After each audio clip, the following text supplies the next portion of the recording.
Aloha from Wildcat country, and here they come, your Eagan Wildcats off the right side of your screen through the hundreds of kids that are here on EAA night. Glad you're with us here for the season opener at Eagan High School. I'm Mike Cook, he's Nathan Cron. It's Hawaii night here in the pit tonight, so that's thus the opening Aloha reference, and it feels like Hawaii right now. It's 85 degrees and muggy, but you know, Nathan, these guys are ready to play some high school football. Well, it's a special time of year when every team has an even record at 0-0, and everybody's excited about a new school year, a new season, the opportunity to step in and win some glory on Friday Night Lights. It's not Friday night tonight because of the referee shortage, but we're here on Thursday night, and nonetheless, we're going to have a great football game between two teams here in the South Suburban Conference, Mike. Two teams separated by all of about 7 miles as the Rosemount Irish make the trek up Highway 3 here to Wildcat Stadium. 2022 kickoff here, as we said, on a Thursday night, September the 1st. And to get things rolling, we are going to get going with our national anthem.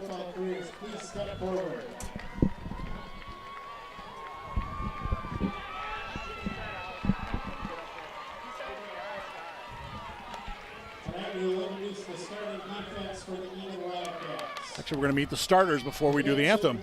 Senior number 55, Captain Eagan Wilson.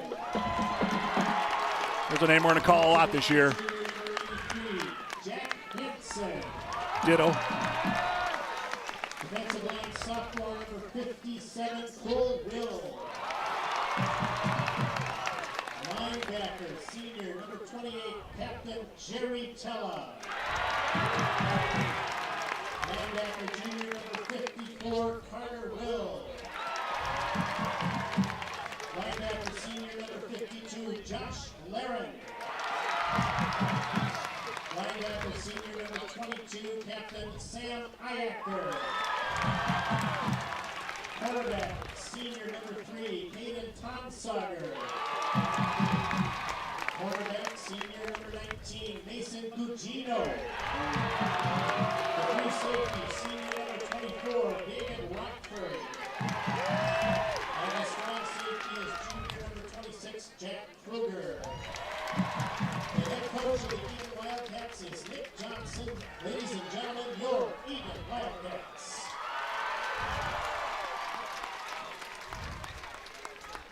Ladies and gentlemen, at this time, the national anthem will be presented.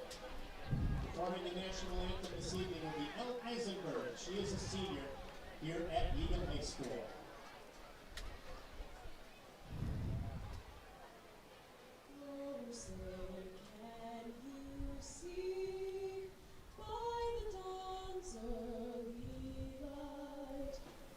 So proudly we hailed at the twilight's last gleaming, whose broad stripes and bright stars through the perilous fight. What so proudly and the rockets reckon the most bursting in air gave proof through the night that our flag was still there. Oh, say does that star-spangled banner yet wave o'er the land of the free and the home of the brave?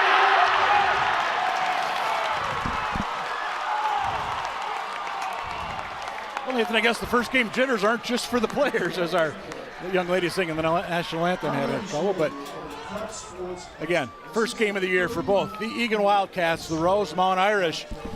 The Eagan Wildcats, they return a lot of players of this squad that had just 2 wins last year, but you talk to Coach Nick Johnson and the assistants, and they continue to see improvement in this group. Yeah, the trend line is definitely going in the right direction, Mike. The Eagan Wildcats, not a handful of years ago, were in a situation where they were struggling just to score points in any particular game. They were struggling to stay, keep the defense off the field, struggling to get first downs. And now the Wildcats have become a credible high school football team. They are a credible high school football program on the ascendancy, and that's really when you want to get in and buy in. And I think Coach Nick Johnson has a lot of these guys buying into the rise, and everybody wants to be part of a rise. And for the Rosemount Irish, they were 5-5 last year, very un-Rosemount-like, but they're in that top group of 6A schools where you're playing the top dogs night in and night out, the Lakeville Souths, the EPs. Man, I know Lakeville North was down a little bit last year, but Prior Lake is up in that group. Farmington was good last year. And talking to Coach Jeff Erdman before the game, he said they've got a lot of unknowns coming into this one. They've only got 3 or 4 starters back on each side of the football. So he's going to he said, hey, we'll see what happens when the lights get turned on and we get going here tonight. Well, certainly there are going to be some unknowns, Mike, related to the Rosemount Irish. What is not unknown is the expectation of the Rosemount Irish. The expectation is excellence. The expectation is success. The expectation is to beat Eagan here tonight and start the season 1-0. And obviously the Wildcats are going to have to speak up and do something, something really dramatic here during this football game to beat this good Rosemount Irish team. Number 2, George Anderson. Number 24, David Rockford, back deep for the Wildcats. Getting set to kick things off for the Rosemount Irish. Number 96, Max Ritter. Senior's going to get that right leg swinging here momentarily. He's 10 yards away from the football. And here we go, 7-6-5. We are underway. 2022 football season. This will be Anderson for the Wildcats. Just inside his 5. Finds a little bit of a seam. Gets to the outside. Nice job of coming in to make that play for Rosemount. That was number 24, Chance Swanson. Really prevented the Wildcat back to make a nice big gain coming up that right side. Well, we talked with Coach Nick Johnson before the game, Mike Cook, and we asked him about his special teams. A lot of coaches will tell you that a third of your games are won, lost, or tied because of the kicking game or special teams, and so far so good for the Eagan Wildcats. Carson Schwalm, the junior, will lead the Wildcat offense from the quarterback position. One of the few underclassmen in this Wildcat offense. Very senior heavy is this Wildcat offense. Parker Fall, you'll see a lot of him again this year, number 6 for the Wildcats. In motion goes Anderson. This will be Fall straight ahead. And he'll pick up 3, maybe 4, 3 or 4 Rosemount Irish defenders in on that stop. 2nd and 7 upcoming for the Wildcats. First man in, number 59 is Gavin Bass. Goes both ways for the Irish. We're going to call that name a lot tonight. 59 in white, and I saw on his Twitter, he's Concordia St. Paul, wants him to play football there. 2nd and about 6, Wildcats now at the 29-yard line. Just underway here in Wildcat Country. 2022 season opener here on ETV. Again, you're home for Wildcat Sports. Anderson's going to go in motion. Schwam keeps. Anderson hangs onto the football. Cuts to the outside. Anderson, can he get the corner? Sort of, and he's out. First down, Wildcats at the 44. Well, Schwab did a nice job that time making the force man come at him and really drawing him in. The pitch was a little, as you said, Mike, a little high, made us a little bit nervous, but George Anderson with some firm hands gets the ball, turns it into a nice gain. Big Wildcat first down here in the first series of this game. 15 yards officially. They're going to spot that one at the 43. But Nick Johnson was telling us you might see a little bit more of that from the Wildcats this year, that something you have not seen in the Wildcat offense for many, many years. Well, it's something you have to take if it's there for you, and it was there for Schwab and Anderson that time. Hannah, the center for the Wildcats, number 75.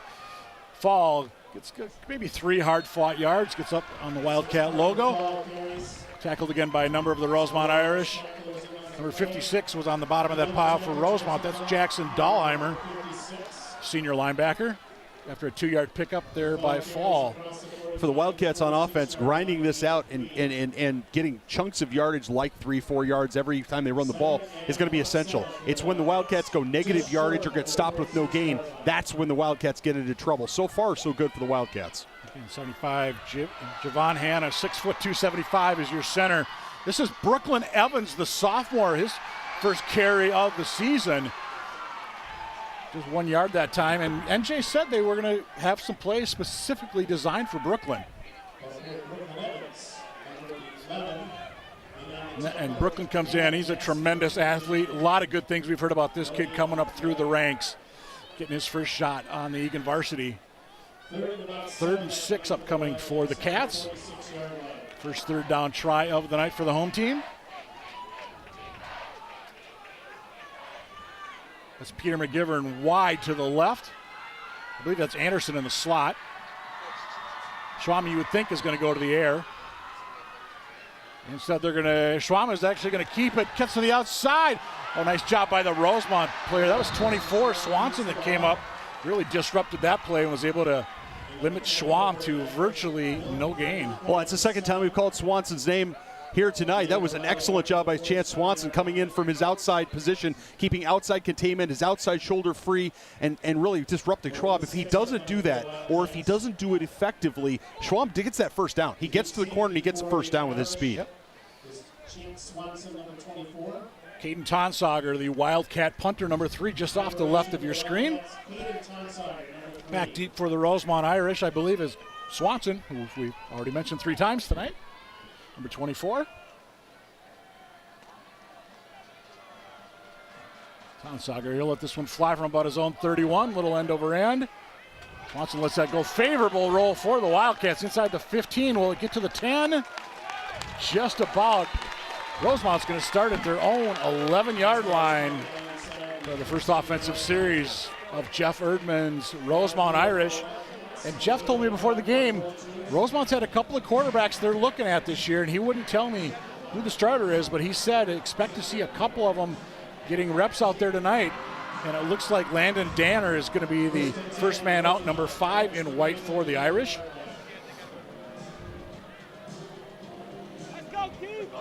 Irish coming out in a very tight formation, not something we were used to seeing from the Rosemount Irish.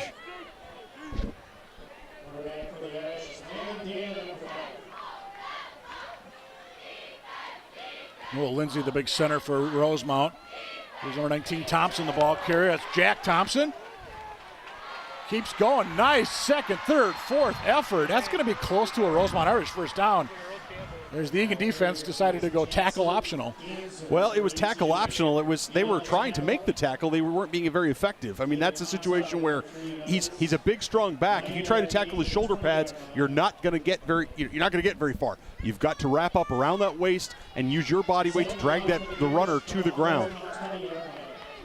2nd and 1 for the Irish. Just underway, 9.5 to go here, opening quarter on ETV. Danner, long count. Thompson once again. And he gets stood up at about the 21-yard line. Going to be close to first down, but I think he's got it. And they are going to move the sticks. Keenan Wilson on the stop for the Eagan Wildcats. Chris Keenan, number 55. I don't think the over-under might be the times we call him tonight. He is 55. Keenan Wilson going to be all over the football field for the team in blue.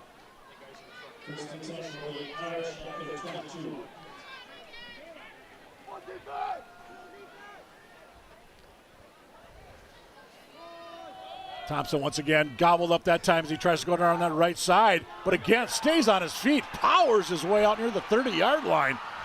8 yards on a play that maybe should have got a couple.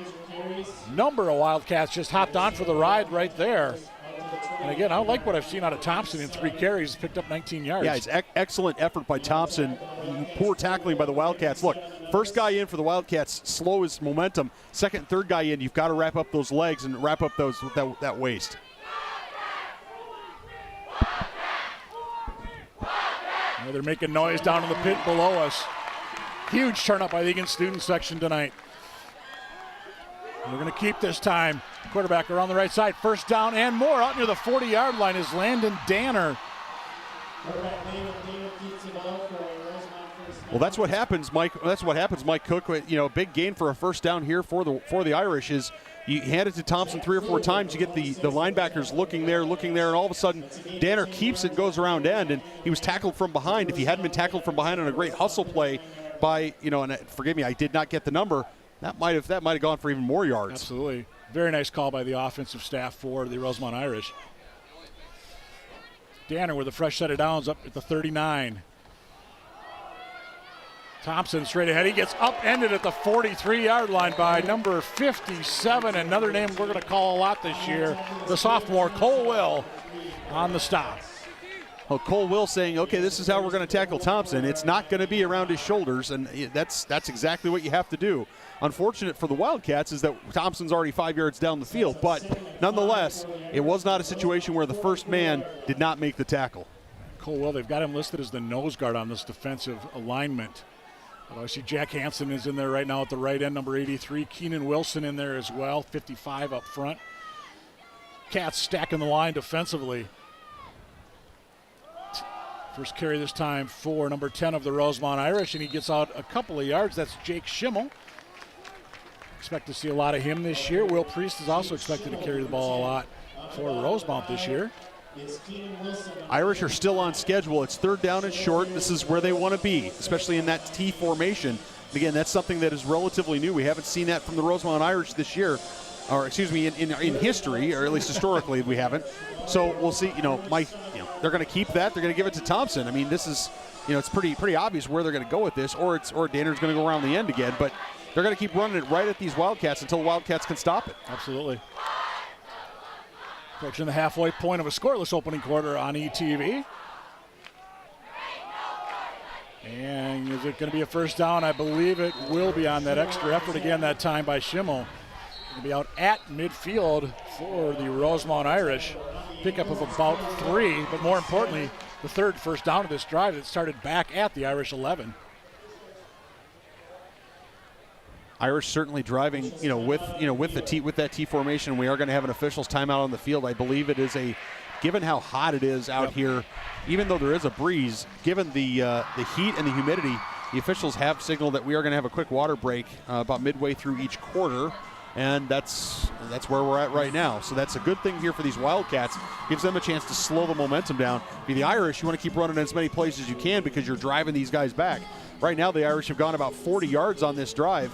And so we're going to see what they come up with here. But I think, Mike, frankly, if they're going to keep going and keep running this T formation until the Wildcats can stop it. Yep, 7 plays thus far to get that 39 yards. And as we said, 3 first downs. And I want to give a shout out. Look at that Rosemount section across the way. They are packed in over there.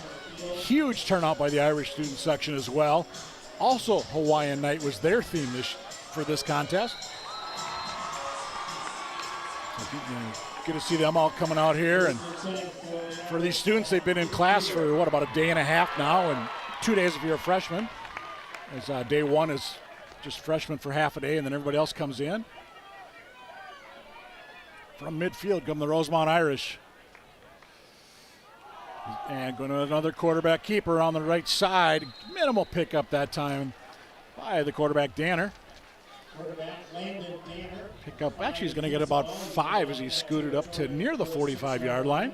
It's a very shifty move by Danner on the far side to take what could have been maybe a modest gain. See if we can see Danner here on the replay coming up as he's going to move off to the top of the screen. Trust us, it was. It was, yes. Technical difficulties, game 1. Second and 6 upcoming for the Irish.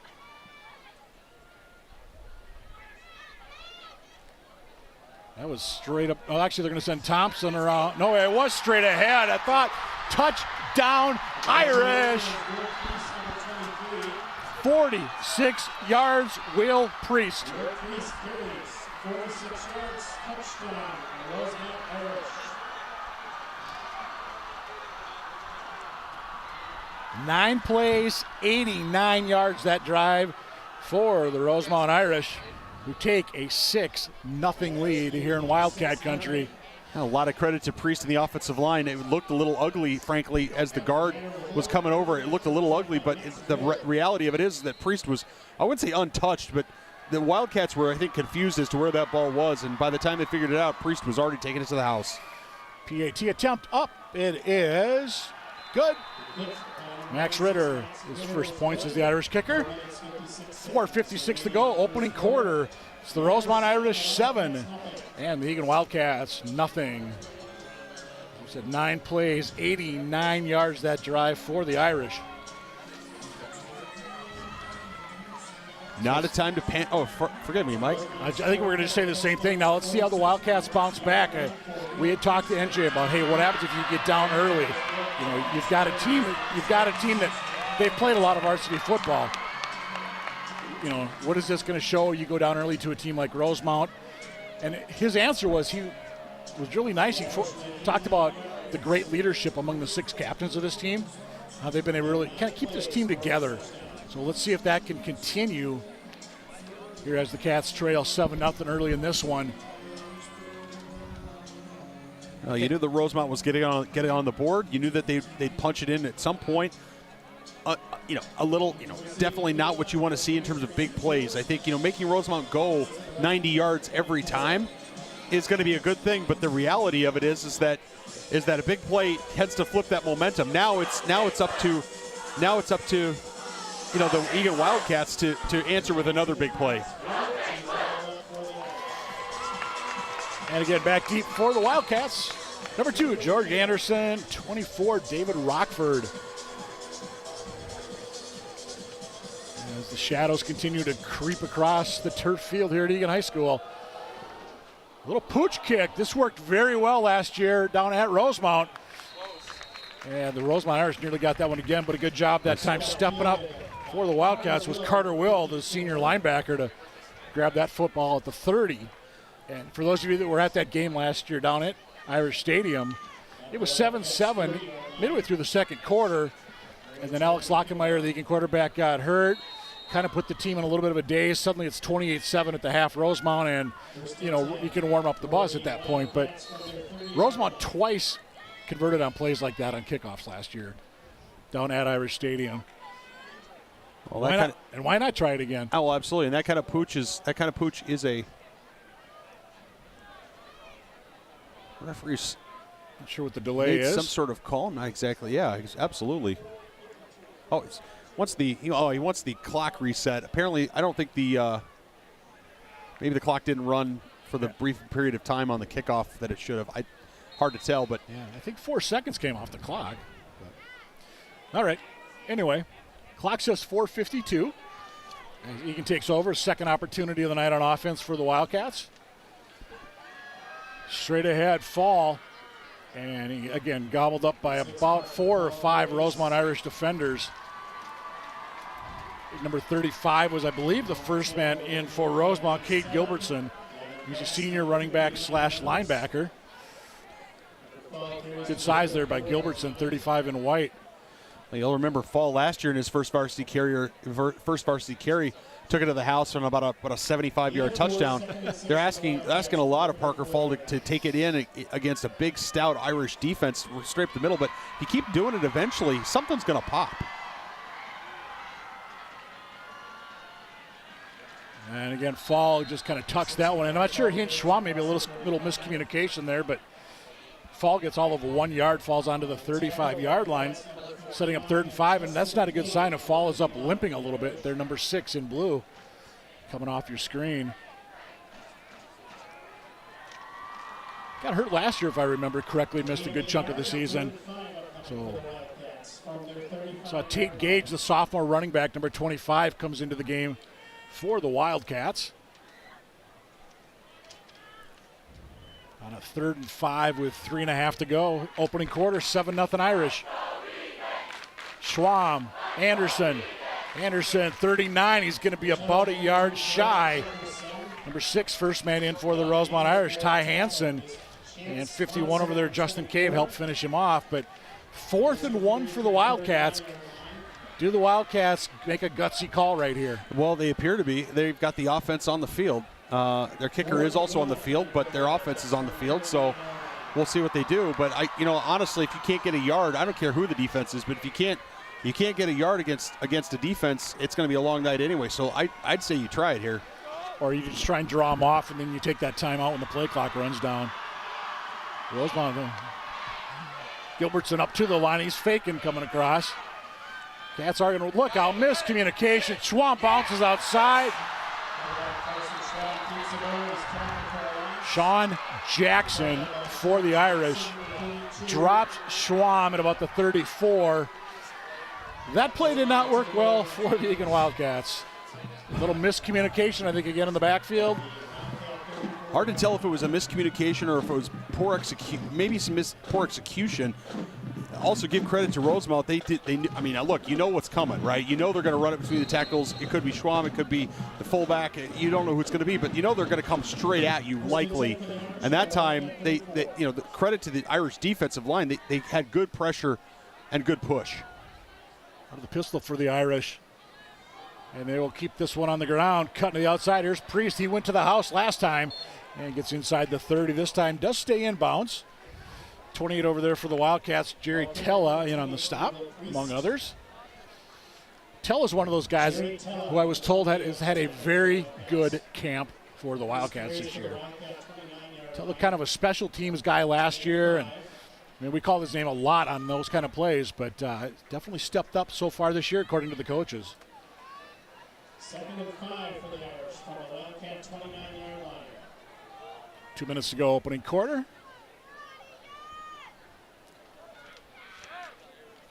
See if Donner decides to go to the air for the first time tonight for the Rosemount Irish. He does, tries to throw that little out pass. Nice play on that far side. That Iacker, I believe it is Sam Iacker, 22 for the Wildcats, had that one snuffed out well. Iacker did a great job of staying with his assignment. He sees, Wilson's on all over Danner. Wilson looks like he's going to maybe get Danner for a big loss.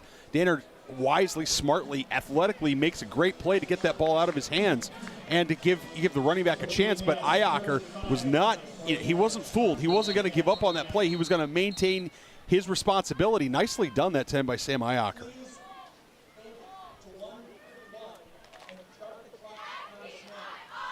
A little more clock confusion here in Wildcat country.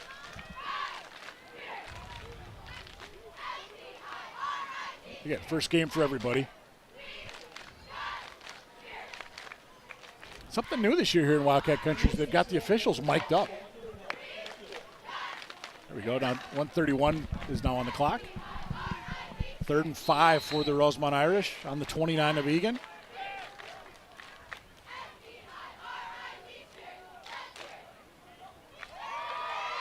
Danner, will he keep it? He does. First down Irish. Inside the 25, inside the 20 is the Rosemount quarterback. Chains are going to move. Making that stop that time was Henry Highland for the Wildcats, number 33. But I like that call by Danner. Made that step back, kind of stuttered, and just straight ahead. Well, Tella was all over him. Tella was coming with pressure, and Tella's got to get. I mean, he did a great job moving his hands to the position with his feet. But then he has to break down. You have to break down, throttle down, and not let Danner kind of give you that scoot. 4 receivers set for the Irish. Something you don't often see from a Rosemount squad. And give the ball to Priest, and he's they're gonna say he's gonna lose a yard on that play. Tried to spin outside, but the whistle had already blown. Nice job by the interior defensive line there for the Wildcats. Yeah, the Wildcats not giving an inch on that play. I mean, that's the kind. And frankly, Mike Cook, that's the kind of thing that the Wildcats are going to have to do here. To stay competitive in this football game, going down 2 scores early is not going to be super helpful. It's almost axiomatic. That's not a good thing. But in this situation, if you can hold Rosemount out of the end zone, you've really accomplished something. What could be the last play here of the opening quarter as we're inside 10 seconds to go. Let's see if Rosemount does get a play off. Looks like they will need to. Looks like the play clock is just a hair underneath the game clock. Good pressure by the Cats. Quick throw that time, and the ball is going to be incomplete. Good coverage that time by the Eagan Wildcats, and a good job. I didn't see who that was that burst through the line. Might have been 54 Carter Will, but I'd have to look at the replay on that one. But bottom line, end of quarter number 1, it's the Rosemount Irish 7, Eagan Wildcats nothing here on ETV. Again, your home for Wildcat sports. And we should mention this year, right now Eagan TV is scheduled to broadcast 6 of the 8 games for Wildcat football this year. All home games, and scheduled to be at Burnsville and at Shakopee to end the season. So next week when the Wildcats are at Park of Cottage Grove, that is not an ETV broadcast. And then the at Eastview game as well will not be an ETV broadcast, as those schools are part of that. It used to be School Space Media or whatever it's called, that charges you per game basis. So, again, we appreciate those of you that are watching us wherever you are across the World Wide Web. Special shout out. I know I've been told we got to give a shout out. We've got a couple of viewers in the greater Chicago area. Connor Tonsauger watching, along with Grandpa Foley, watching tonight, as we said, from the Chicago area. Good to see them back with us. And of course, Connor had a lot of success here on this field for the Eagan Wildcats. Watching brothers Landon out there, and he's number 3, and Caden is, or check it, Landon's 8, Caden is 3 for the Wildcats. 3rd and long here for the Irish. This will be a big test here for these Wildcats. But if I were the Irish, I'd hit the flats to the wide side of the field. That's what I would do if I were the Irish. There's Matamowski that came into the line, number 2 in white. Danner 0 for 2 throwing. That ball is picked off Iacker. Nice job, Iacker. Read that all the way. Ball just slightly underthrown, and the Cats take over. Oh, Sam Iacker, you're in danger of getting sprinkles on your DQ, young man, because that was exactly what these Eagan Wildcats needed. They needed a turnover. They needed to keep the Rosemount Irish off the board. Now the big test, Mike Cook, is can these Wildcats get a couple first downs, get it out of the shadow of their own goalposts, and keep this credible here until halftime. Nice read by Iacker. He was all over that. Yep. That's 2 nice plays by Iacker here on this drive, or on that Rosemount drive.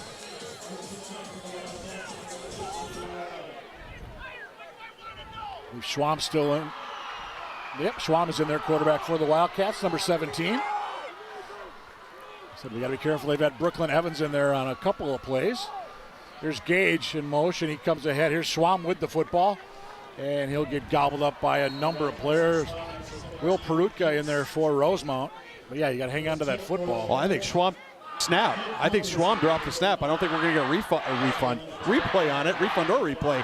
But the reality of it is I think Schwamm dropped that ball. That ball was on the turf. He picks it up and goes forward. It's a credit to the offensive line that they maintained. That could have been a very dangerous thing that, a no gain, turnover. Instead, they get 3 yards. Yep. These Wildcats staying on schedule, it's so important, Mike Cook. And if these Wildcats can keep getting 4 yards every play, they're going to be in good shape as this game progresses. 2nd and short 6, long 7. Schwamm looks near side. Got his man Anderson. Couldn't quite corral it. Swanson in there for Rosemount. Not sure if Swanson almost had a better shot at that football than did Anderson. Well, Swanson, it was thrown from the place where Swanson could see it. It was thrown behind Anderson. I'm sure Schwab would want that one back if he that was not where he wanted to put the football. The officials are again going to have another conference. I don't know if we're continuing to have clock problems. I don't know.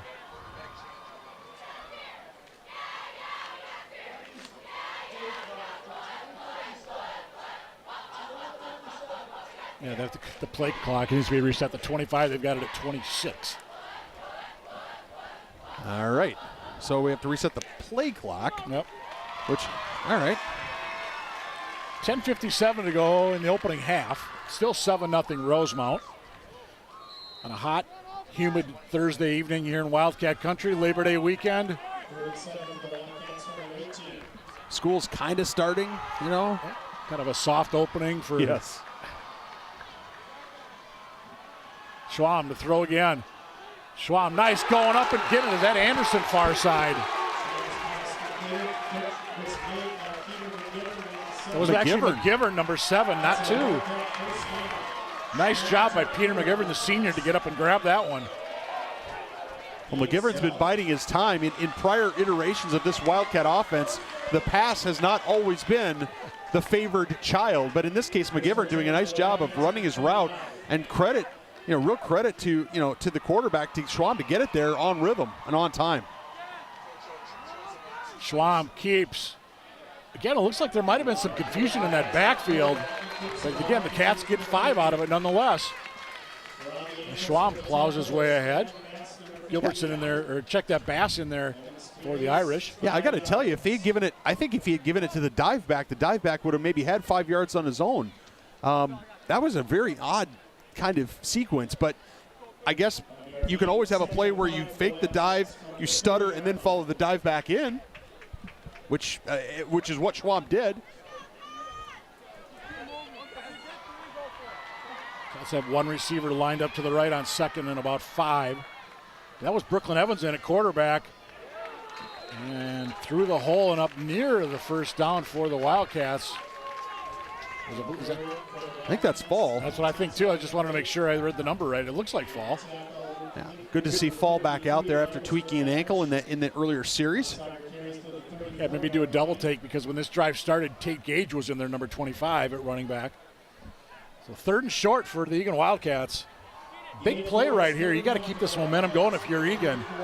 And Rosemount would love to stuff them again.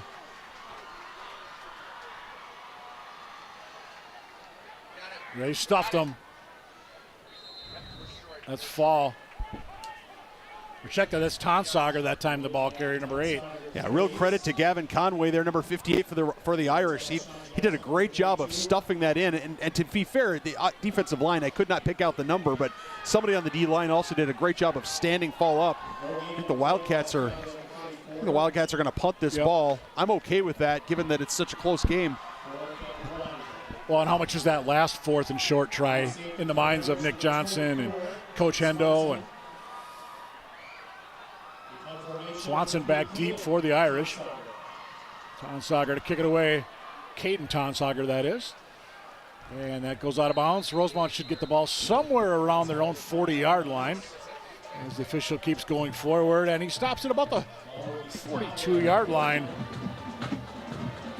So the Rosemount Irish, good opportunity to, the shorter field opportunity to put some more points on the board. As we give a shout out here in Wildcat country. Just want to give a shout out to the Eagan Speech and Debate Team coach Chris McDonald being inducted into the Minnesota State High School League Hall of Fame this past April. You might be saying, Nathan, it was in April. Why are you just telling me about it now? Because we haven't had a football game until now. But nonetheless, Chris McDonald, one of the 13 members of the class of 2022, selected and inducted into the Hall of Fame. Having personally competed against Chris McDonald's teams and having been coached and people being coached by him, could tell you that he's a real class act. The Eagan community is really lucky to have him as part of their program. That's amazing. That's always one of the strongest programs here at Eagan High School. There goes Priest once again, and he'll get down to the Wildcat 40. But you look at speech, debate, all that stuff. I mean, Rosemount is very strong as well in that. Really, I mean, district-wide, you could say it's very, very strong programs. Yeah. I mean, district-wide, Apple Valley High School for many, many years had magnificent programs. Eagan's had great programs ever since it was founded. Rosemount was always strong in multiple categories. Virtually every school in the district has had its own success stories, its national champions, its national finalists, and it's nice to balance the athletic with the fine arts activities. And I like how that word champions was plural. Rosemount, they're going to run it straight ahead. Priest this time, he can maybe get to the 40. Eagan says he fumbled it. Not going to happen. Well, I think that was a bit aspirational by Keenan Wilson, number 55. I don't know that ball ever made it onto the ground, but nonetheless, stopping Rosemount for no gain is, if you're on defense, that's what you want to do. Knock them off schedule, make them do something else other than just keep running it right down your throat. Because right now, the Rosemount Irish are able to do that. Glenn Caswell, number 12, in at quarterback now for the Rosemount Irish. Landon Danner had gone up till this point, but Coach Erdman said they do have 2 quarterbacks they like, both of them a lot. They said both bring a lot of positives to this team. First throw coming near side. His man in stride here on the near side is number 4 for Rosemount. That's Riddick Collier, and we do have our first penalty marker of the football game. We do see a yellow flag back at about the 43-yard line. It seems to be in the area of offensive holding, and no. Instead, 15 yards on the Wildcats. Yeah. They hit the quarterback in the head. Yeah, so it's going to be head contact. It's not what you want to see. We want to keep everybody healthy. And I'm not going to say, I don't think there was anything in that, certainly with respect to be trying to be dirty. I think he's just trying to make a play. What he saw was that Caswell was going to throw the ball, and I think what he was trying to do was get up high in the air to knock that ball away. He missed the ball, and then hits Caswell. So, as he jumps in the air and makes head contact. So, unfortunate, free 15 to Rosemount. Obviously, big lift for them. Yep. But, as you said, it's the right call. No, it is the right Absolutely. call. It is the right call. It looked, the referees weren't blinking. Rosemount, 2 receivers out to the left. Caswell running backs on each side. Number 18 for the Rosemount Irish. First carry of the game for Jackson Ganser. And he'll get across the 15-yard line. Minimal pickup that time. Maybe a couple on that carry. Nice play by the Wildcat defense. It was a cast of, I think 3 or 4 that time, and they did a great job of rounding up and bringing him to the turf, not letting him get that extra 4 or 5 yards. I'd say 1 officially on that last carry. Need to get inside the 5 for a first down for the Rosemount Irish. There's Priest. He got the touchdown earlier. He got another touchdown for the Rosemount Irish. This time it's from the 14. Well, it's a good play call, but it's good execution. That's ultimately what Absolutely. you're looking for. Credit to the Wildcats, they turned Priest back to the inside. They kept their outside shoulder free, but the pursuit wasn't there on the inside of the interior of the Wildcat defense, and that's where, and Priest is able to take it in, and somebody did make contact with him around the 5-yard line, but they can't bring him down, and again, either too high or not keeping their feet. Yeah, he definitely had the momentum by the time he got to the 5, and looked like a poor defensive back that had an opportunity. Although the odds definitely not in his favor. It's now 14-0 Irish as Max Ritter with the PAT. Just past the halfway point, quarter number 2 here in Wildcat Stadium. Pretty quiet here on the home side as I look down at the pit. And the pit, they are definitely here in numbers tonight. A Hawaiian theme. The band is here down to the left of us. And speaking of bands, congratulations again to the Rosemount Marching Band. Going back to the Tournament of Roses Parade, January 2nd, 2023. Got a chance, they were in the State Fair Parade.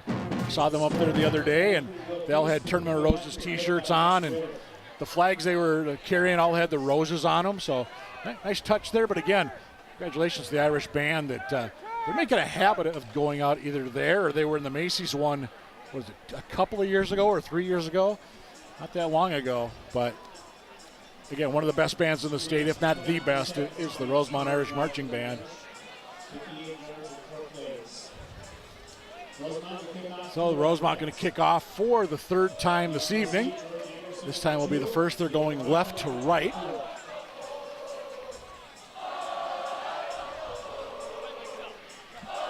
Again, Wildcats need to come out and they've got to put something together on this drive.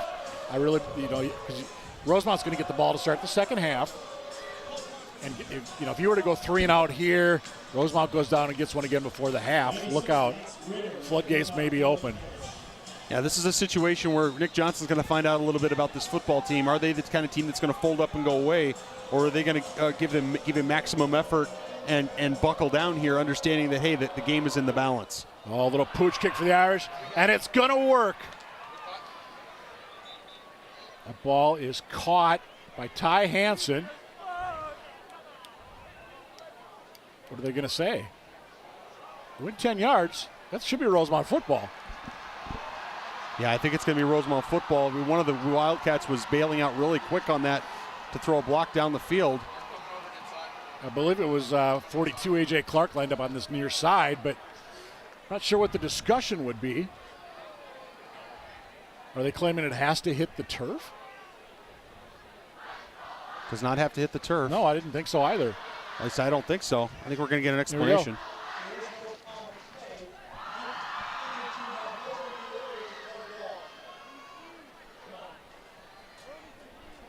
I understood the word ball. I don't. Well, the Eagan defense is coming back out onto the field. So the pooch kick success. Boy, just as reminiscent of last year. And it is. That silence you hear is the Eagan side of the field. Well, the frustration there has to be substantial frustration here for the for the Wildcats to get burned on that 2 years in a row, and frankly, it's inexcusable. You can't let it happen.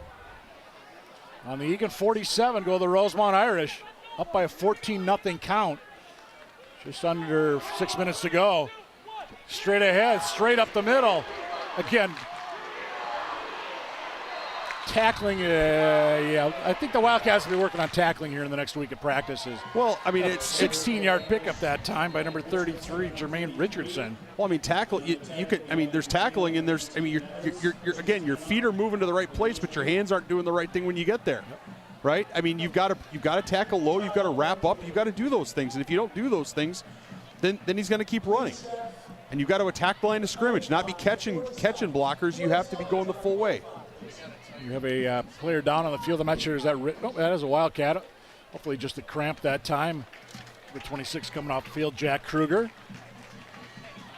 One of the expected to be a stalwart in that Eagan secondary this year. Played linebacker last year, had some really nice games late in the year when he had an opportunity coming up as a sophomore.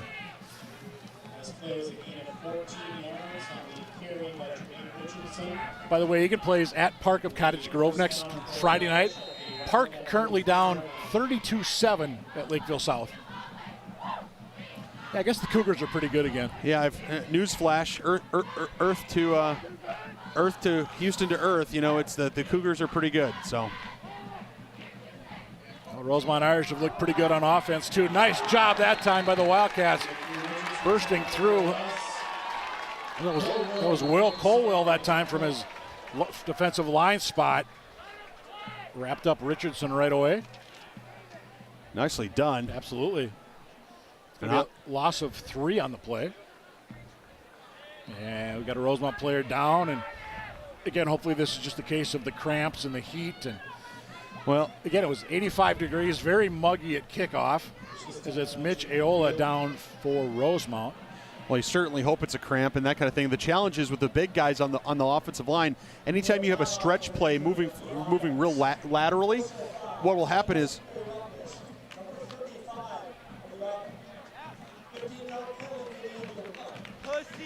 and a personal foul on the Rosemount Irish after the play. I did not see it. Well, it must have been a late.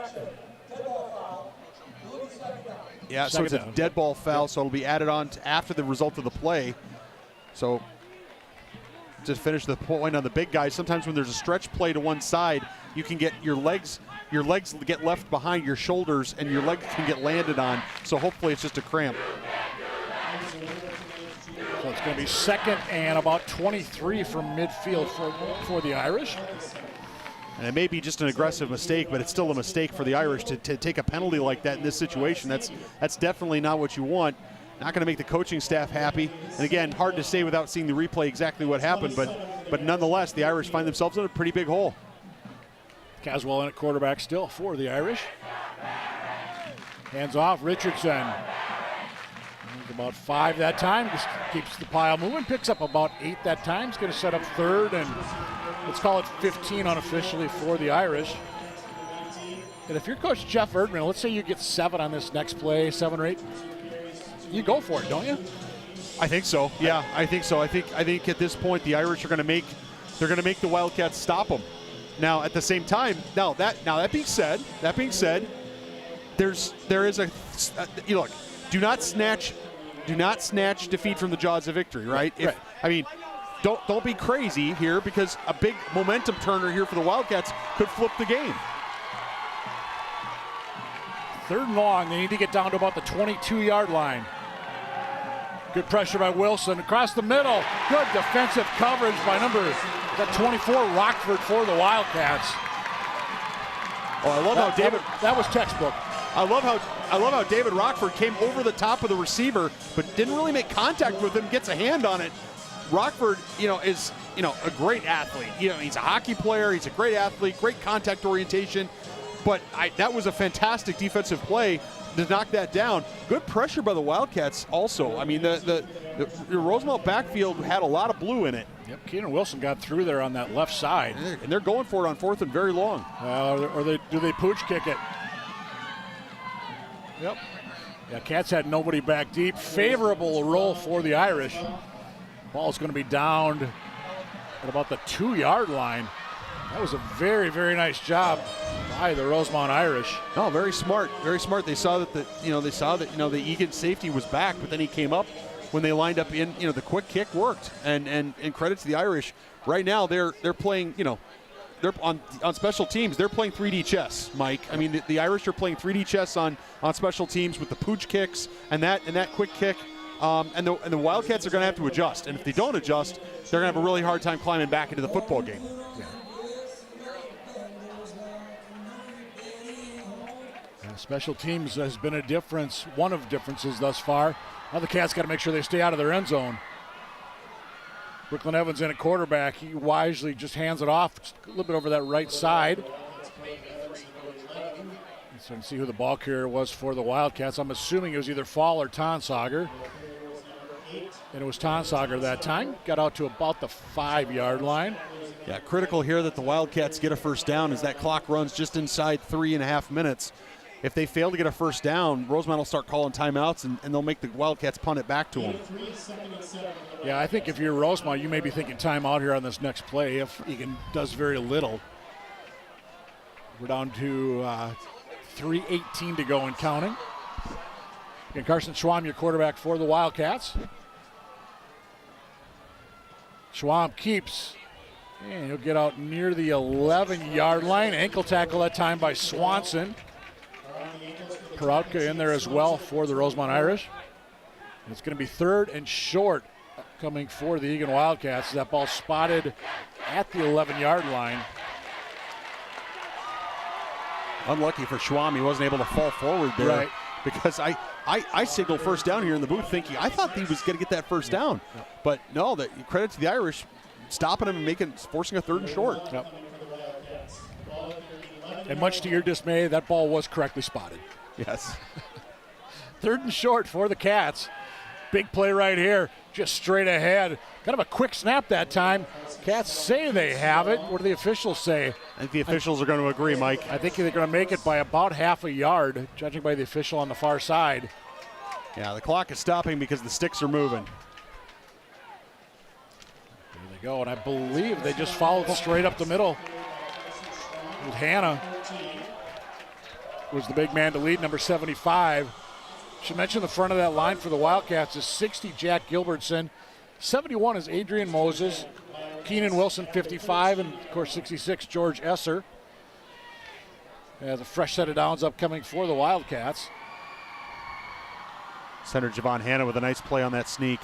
Schwam looks left the entire way, trying to air it out for McGivern. Just a hair too far.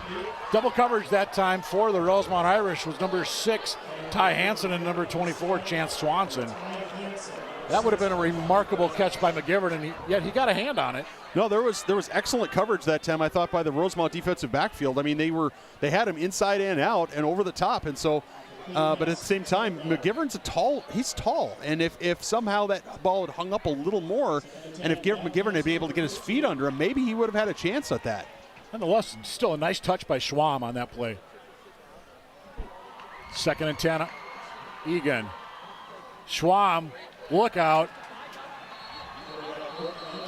Or Brooklyn Evans, I should say, in at that time for the carry. Welcome to varsity football, Brooklyn. You just got drilled by a number of Rosemount Irish. Sean Jackson, first man in for Rosemount. Timeout taken, I believe, by the Rosemount Irish after that play, and why wouldn't you? Yeah, absolutely. The odds of, the statistical probabilities of converting a 3rd down and 16 in this part of the field is not very good. If you're the Rosemount Irish, there's a great chance you're going to get the ball back. So as a result, call those timeouts. Make the Wildcats beat you. Make them punt to you. Make them do something. Now, if you're NJ and Coach Hendo for the Cats, do you run the ball here first, Rosemount, to use that next timeout? Or do you risk throwing something in the air where an incompletion is going to stop the clock? So, if it were up to me, what I'd probably do is give my quarterback, depending on who my quarterback is, the option, depending on what the defense is going to give them. If you line up and they're all tight in thinking you're going to run, then I'd try to throw a fade or something gentle down and let McGivern or somebody like that go for it.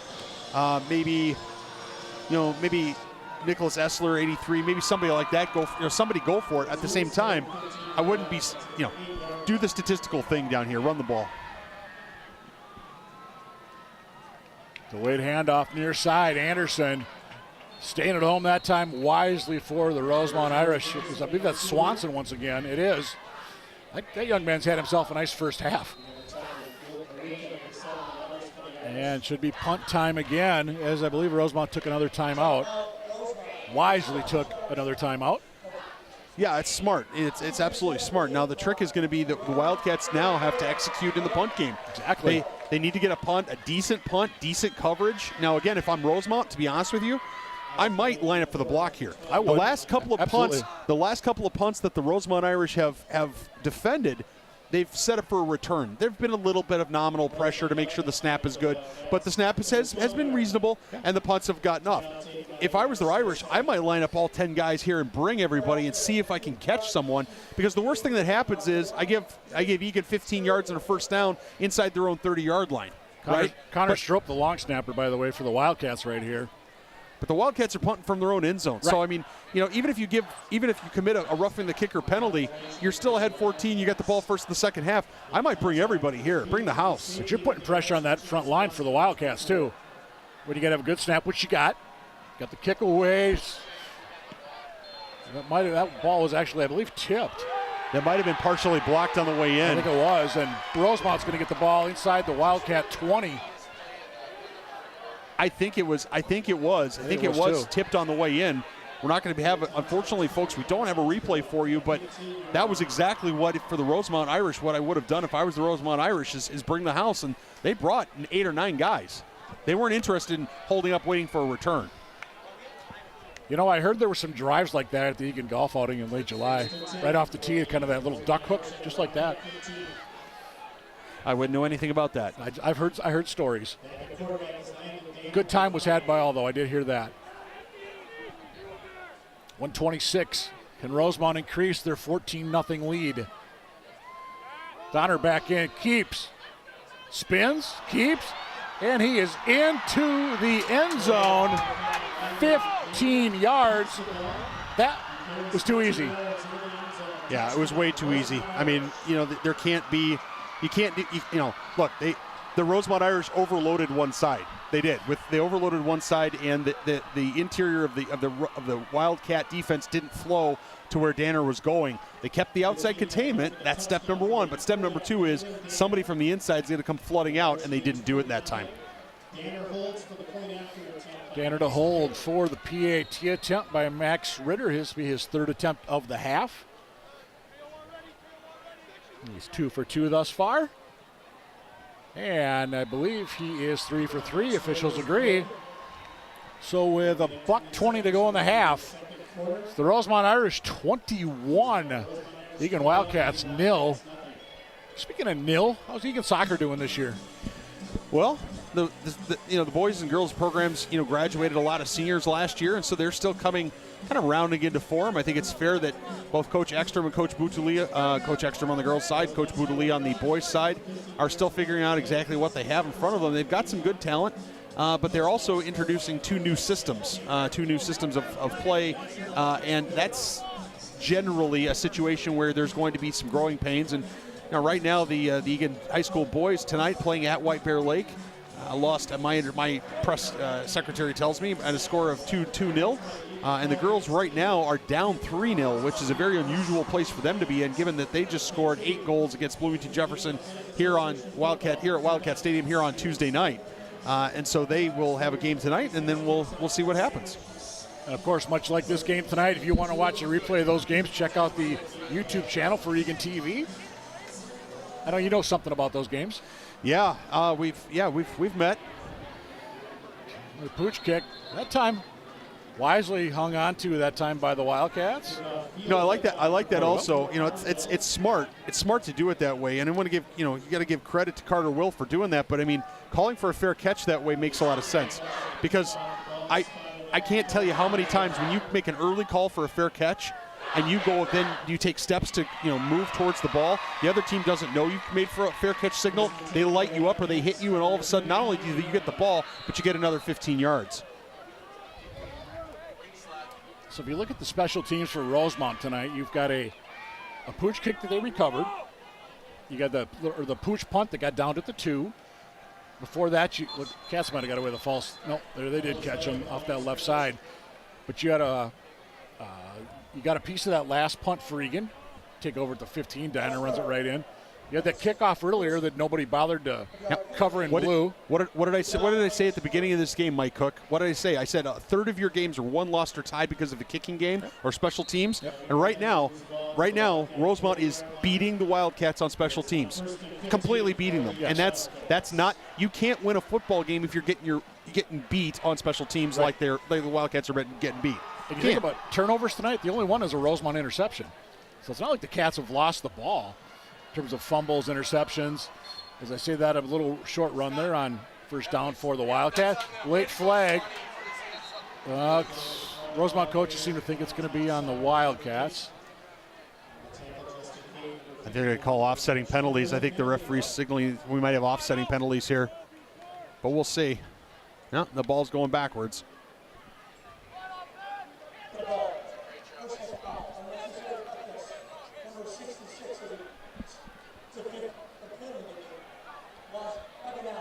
George Esser, the guilty party for the Wildcats.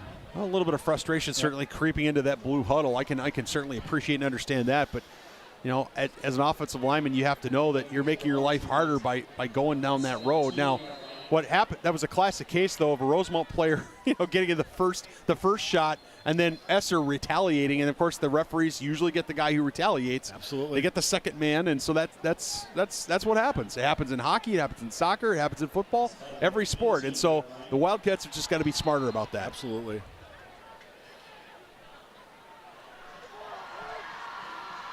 One minute to go here in this opening half. Wildcats just content to run this clock down. There's 10 to go on the play clock. Well, it's second down and 30. So at this point, yeah, I mean, it's going to be smart just to run this ball straight ahead. Be smart with it. Rosemount's got one timeout left. And you never know when you might almost break one that time, like Tonsager right there, Landon. Well, we've seen Tonsager take it to the house last year. He had a 70-yard plus touchdown run. There's no reason he can't do it again. But in fairness, I think the Wildcats will be happy to get to halftime right now and reset. Yep. Especially given that they're on their half of the field and it's 3rd and 12. And you will have to run a play before the play clock and game clock are a second apart, but enough where you would have to run a play.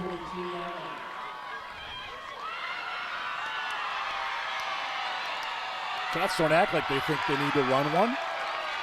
Check that. Actually, I think they're huddling up. I think what they're going to do is call a timeout. Clock hit 0. All right, well, our clock prognostication skills need a little work, Mike. Apparently it's early in the season for us, too. Well, might have been a mercy call. I'm not sure on that one. But looking at the scoreboard, yeah, it was just a little tick off, but whatever. Bottom line, says 0 is on the scoreboard for the clock. Unfortunately, if you're an Eagan fan, that's also your point total right now. Visiting Rosemount Irish have 21. A second straight year they lead by 3 scores at the half. Well, we talked about it earlier, Mike. The Rosemount Irish are a better, on paper, they're a better football team than the Eagan Wildcats. The Wildcats are better than they have been. They're not really showing it tonight because they're getting beat soundly in the special teams side of things. Offensively, they've moved the ball a little bit. They've shown some flashes. I certainly like what I've seen there, even though it's been less than consistent. Defensively, they've got to wrap up. There's no way you can give Rosemount backs that type of room. You can't make contact at 2 yards and then give them another 15 or 10 or 15. It just can't happen. So Coach Nick Johnson's got a big task for him here at the half to not only keep these guys mentally focused, but also make sure that he tries to correct and coach up some of those challenges that we've just talked about. Absolutely. Well, we're going to...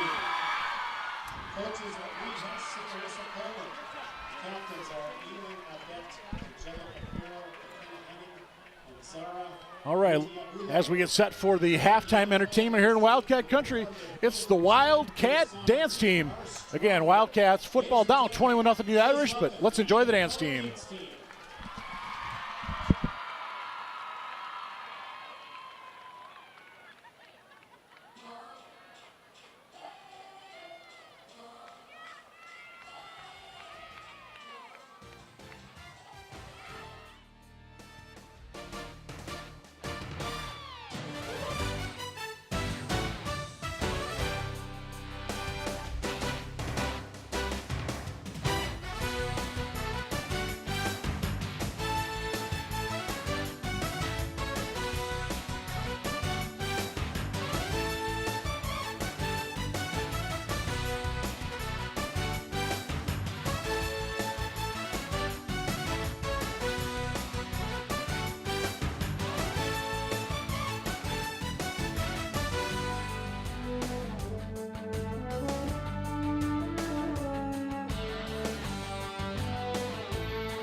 We welcome you back inside Wildcat Country. We're at the half.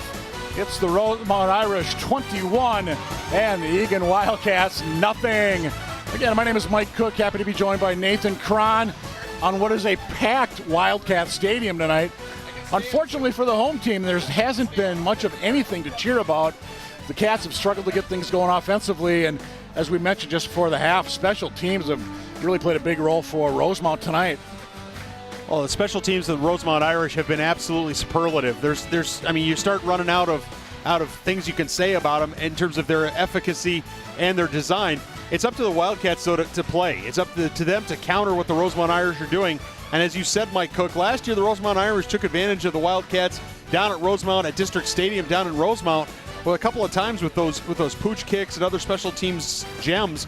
And really, it's up to Coach NJ and the Wildcats to counter it, to do what they need to do, either mentally or physically, to make that happen. I mean, there have been some bright spots here for the Wildcats. They've moved the ball a little bit. They've completed some passes. Iacker with a great interception earlier in the game. The challenge is going to become, if that defense is out on the field too much longer, it's going to start wearing down, Mike Cook. Yeah, currently it's still 81 degrees, very humid here in Wildcat Country, even though the sun has gone down. And I want to give a quick shout out. It's, the part of the whole Friday Night Lights festivities here in Wildcat Country. It was EAA night, so we had hundreds of little kids running around here in their Eagan jerseys. I just looked back, the concession stand area is wall-to-wall people, and that's because in part you've got a couple of food trucks here tonight. Brick Oven Bus and Eagan Company, they're here tonight. Yummy Tummy, they made the trek down from Brooklyn Park to be part of the Friday Night Light festivities, and it's just great to see the community coming together in a night like this. Well, let's just see if the boys on the field in blue can put together a better performance in that second half. And speaking of community real quick, you and I called the game here about a month ago. It was Cats versus Cops, the second annual. Cats held off the Cops that time by, I think it was a couple of scores. The final score really didn't matter. It was just a great community event. They had more than $800 got raised for the Open Door Pantry that night, and more than 300 pounds of food were donated to the Open Door Pantry. So congratulations, Wildcat Country, on a fine performance that evening. Great to see the fans that came out. And I remember that was also, it was a Sunday night. It was hot. It was humid. Thunderstorms were not too far away. And again, it was a really nice turnout. And again, thanks to Roger New and the Eagan Police for taking part in that as well. And I saw the other day, speaking of public safety, the Eagan Fire Department was here. They brought out the big ladder, climbed the ladder, the theme again this year for the Eagan Wildcats. Great photo of the team with that truck in the background. And since Nick Johnson took over here 4 years ago, community involvement, such a key part of what's going on in Wildcat Country. And I know Jeff Erdman and the Irish do some wonderful things as well down in Rosemount, so we don't want to slight their efforts as well, but we're here, we're part of the Eagan program, we understand more of what's going on, but it's just great to see them out doing that. Well, a vast majority of these young men will never play football after high school, right? I mean, that's just the reality of it. This is it, and so you ask yourself as a parent, as a member of the community, as a teacher, as a student, as a mom or a dad, what do you want for your kids? What do you want for your community? And you want to have a close-knit community, a community that cares about each other, a community that helps each other, a community that watches out for each other, and yes, a community that competes and plays hard and tries hard and gives every effort they have, leaving everything out on the field. I mean, that's what you want as your community. Open Door Pantry, a very worthy cause here in Dakota County, helping people with food security issues, doing a fantastic job. Really, really thankful for them and for their work, that all of their great volunteers. We had their director up with us in the booth during that Cops versus Cats game, and just learned so much about the needs of this community.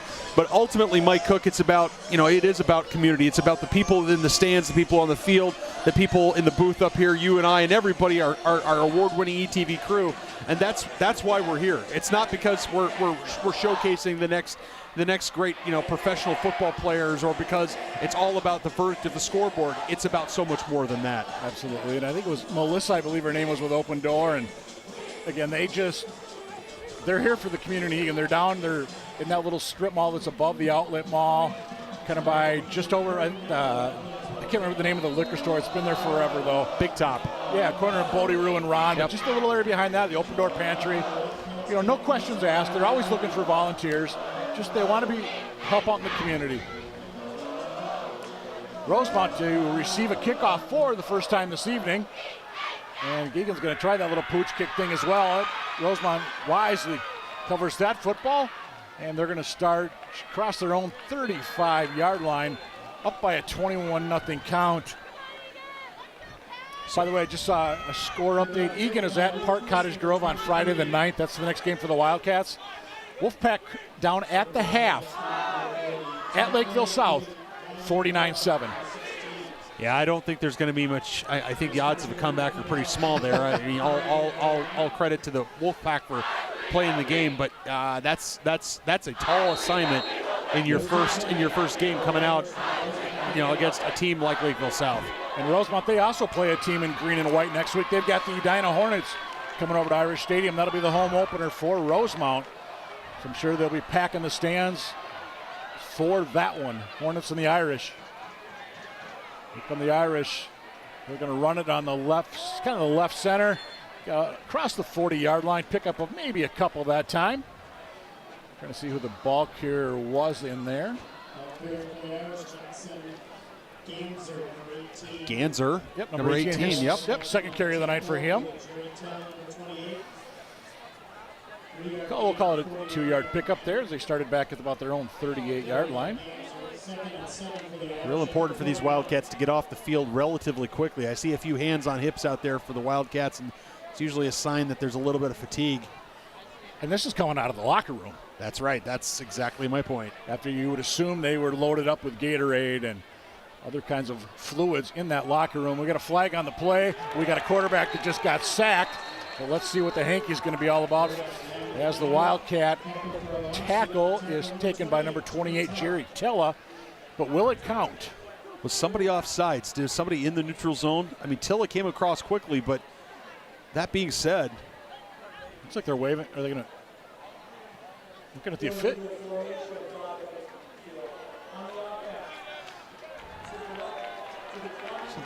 Well, Rosemount Irish did not have I think the call would be that they didn't have enough people on the line of scrimmage. So an illegal formation is going to move them back, but of course that'll be declined by the Eagan Wildcats, and now we're looking at a third and almost 15. Yep. 7-yard loss on that play by Tella, and as you said, he got in there quick. Eagan student section with the "You can't do that" chant. Third and long for the Irish. Need to get to their own 48-yard line. And they're going to go for it all. He's got a man deep, but they just couldn't quite connect. Open downfield for Rosemount. That was Javon Matamoski, number 2. That was a very odd play, and we're going to have another penalty flag against the Irish. And I think this one's going to be accepted. Coach NJ is going to move him. Well, is he going to move him back, or is he going to decline it? I guess he is going to decline that one. But still, I was surprised. The receiver looked like they didn't land. Holding Irish. Yep. So we got an incomplete pass. So Rosemount going to punt this one away most likely. Well, Keenan Wilson was coming hard on that pass rush, Mike Cook. I think that's where the hold was. But I'm surprised that ball seemed to land very close to the receiver on that third down play. I was just surprised how that turned out. Minute and a half gone by here, second half. 21-0 Irish. Nice kick that time. Rockford, he'll get it back at his own 28-yard line. Lands on his rear at about the 27, so we'll split the difference, call it the 27.5. And Wildcats to take over for the first time here in quarter number 3. Now let's see, it looks like Carson Schwam is going to lead the offense back out, number 17. For the Eagan Wildcats. You said he and Brooklyn Evans have both seen time in that opening half. And the ball's going to be out at the 28, officially we'll say. Well, if I had to give them a letter grade right now, it would be incomplete. The Wildcat defense did what it had to do. Mike Cook coming out of halftime, forced the 3 and out from the Rosemount Irish. Let's see what the Wildcat offense can do. Schwam keeps. Bass wraps him up. Might have got back to the line of scrimmage. And I was just thinking before that play, I saw 59 Bass lined up on the right side for Rosemount. I don't think we called his name since maybe the first series of the football game. And he's one of those guys you really got to look out for in this Rosemount defense. Well, the offensive, I will say that the Eagan offensive line has done a pretty good job tonight of limiting the number of, there certainly have not been very many negative plays, and when there have been, they've been at plays where Schwab or has tried to go outside, right? Outside away from the offensive line. But in terms of, between the tackles, the line's had a decent push tonight. Rosemount changing up their defensive signals. Cats tight formation. Schwab pitch. Coming near side. I think it's Anderson. He might have got a yard, maybe. It's going to be 3rd and long upcoming for the Wildcats. Did stay in bounds, so the clock continues to run. 1-yard pickup, 3rd and 9 upcoming for the Wildcats. Forgive me, Mike Cook. I was going to have to say there was some dodgy, I would describe it as dodgy blocking on play side that time. I saw people with their hands out, which is step number 1. Step number 2 is you got to put them on someone and stay on them. And I think if they lock on, now the Rosemount Irish were pursuing very well, but I think the Wildcats weren't exactly giving themselves a lot of help there.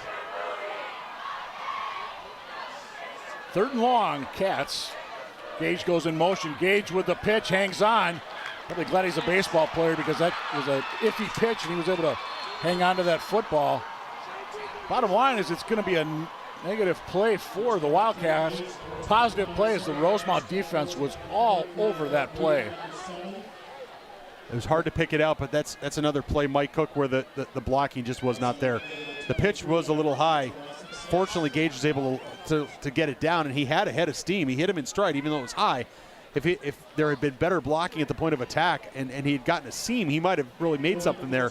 As it is, we've got a negative play. Cats have to get one man to hustle off. There they go. They got 11 out there.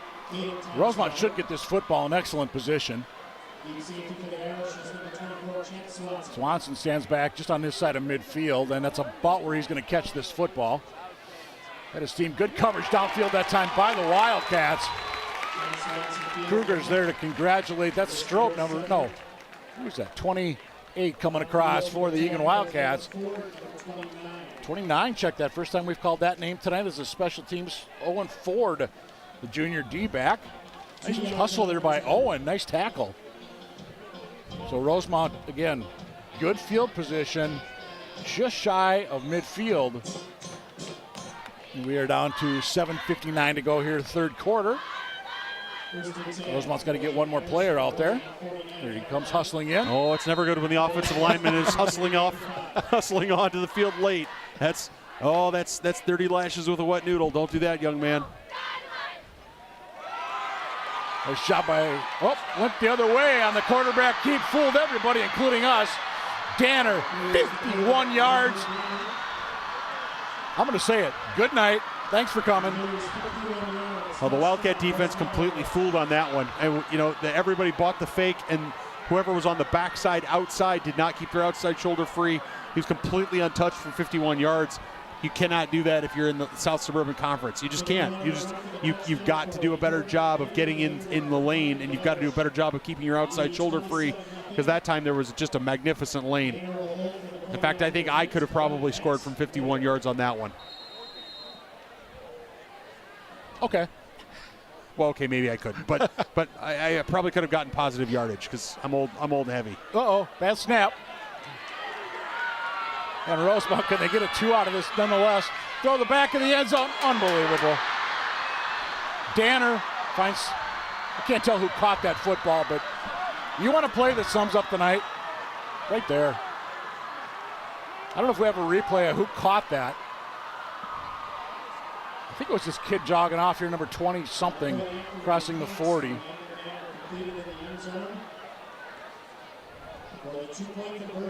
Once in a while, Mike Cook, you realize as a football player, it's just not your night. And it certainly seems if you're the Wildcats, that phrase might be apt. The sad thing is we've still got just over 7.5 minutes to go here in the 3rd quarter. But keep working. Do something for next week, right? I mean, I think that's the focus now. If you're Coach Nick Johnson and these Wildcats, do something for next week. Put together some opportunities here. Put together some first downs. Get some points on the board, for crying out loud. I mean, just get some points on the board, and you're going to feel a lot better going into next week than you would be if you don't.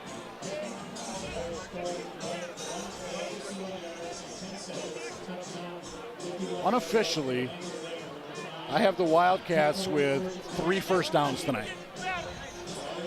I'd say just put a drive together as a start. And you got to go baby steps. And I know there's a lot of coaches are very high on this Eagan offense. A lot of the misdirection on the flex bone. You've got a lot of kids that can carry the ball, can have success. Opportunity here to show it right now. And it also is going to show you who's got the fight in them. You're down by 4 scores. You can easily just lay over here. And out near the 22 is where the Wildcats will start this drive. George Anderson on the return. So 7:44 to go here in the third. And Egan's going to start back at their own 21-yard line. You know, I looked it up today, by the way. Since 2012, Rosemont's won every game damn near convincingly. They've outscored Eagan by an average of 30 points a game. Last Eagan win was 2011. Drew Brower had 3 touchdown passes for the Wildcats in a win at Rosemount. But of those games since then, I think all but a couple have been in running time. It's just the dominance that Rosemount has had over, you know, again, Rosemount is a dominant Class 6A program. Eagan, let's face it, the last 10 years you had some very, very low points. And those are games you probably should have lost by big scores like that. But, you know, you keep talking about climbing the ladder if you're the Eagan Wildcats. You see them coming up the rungs little by little. What does a performance like this do, though, for that? Well, I think it's what we've talked about before, Mike, where it's a situation where you have to say, hey, let's measure the progress where we can, and let's find the opportunities where we can, and say, okay, you know, don't look at the final score necessarily. Let's look at what we do from an offensive standpoint here in the second half. You know, I would imagine Rosemount's probably going to start rotating in some number 2s and things like that. Let's put together a drive. Let's get a first down or 2, and let's punch it in the end zone and see if we can give the pit something to cheer about.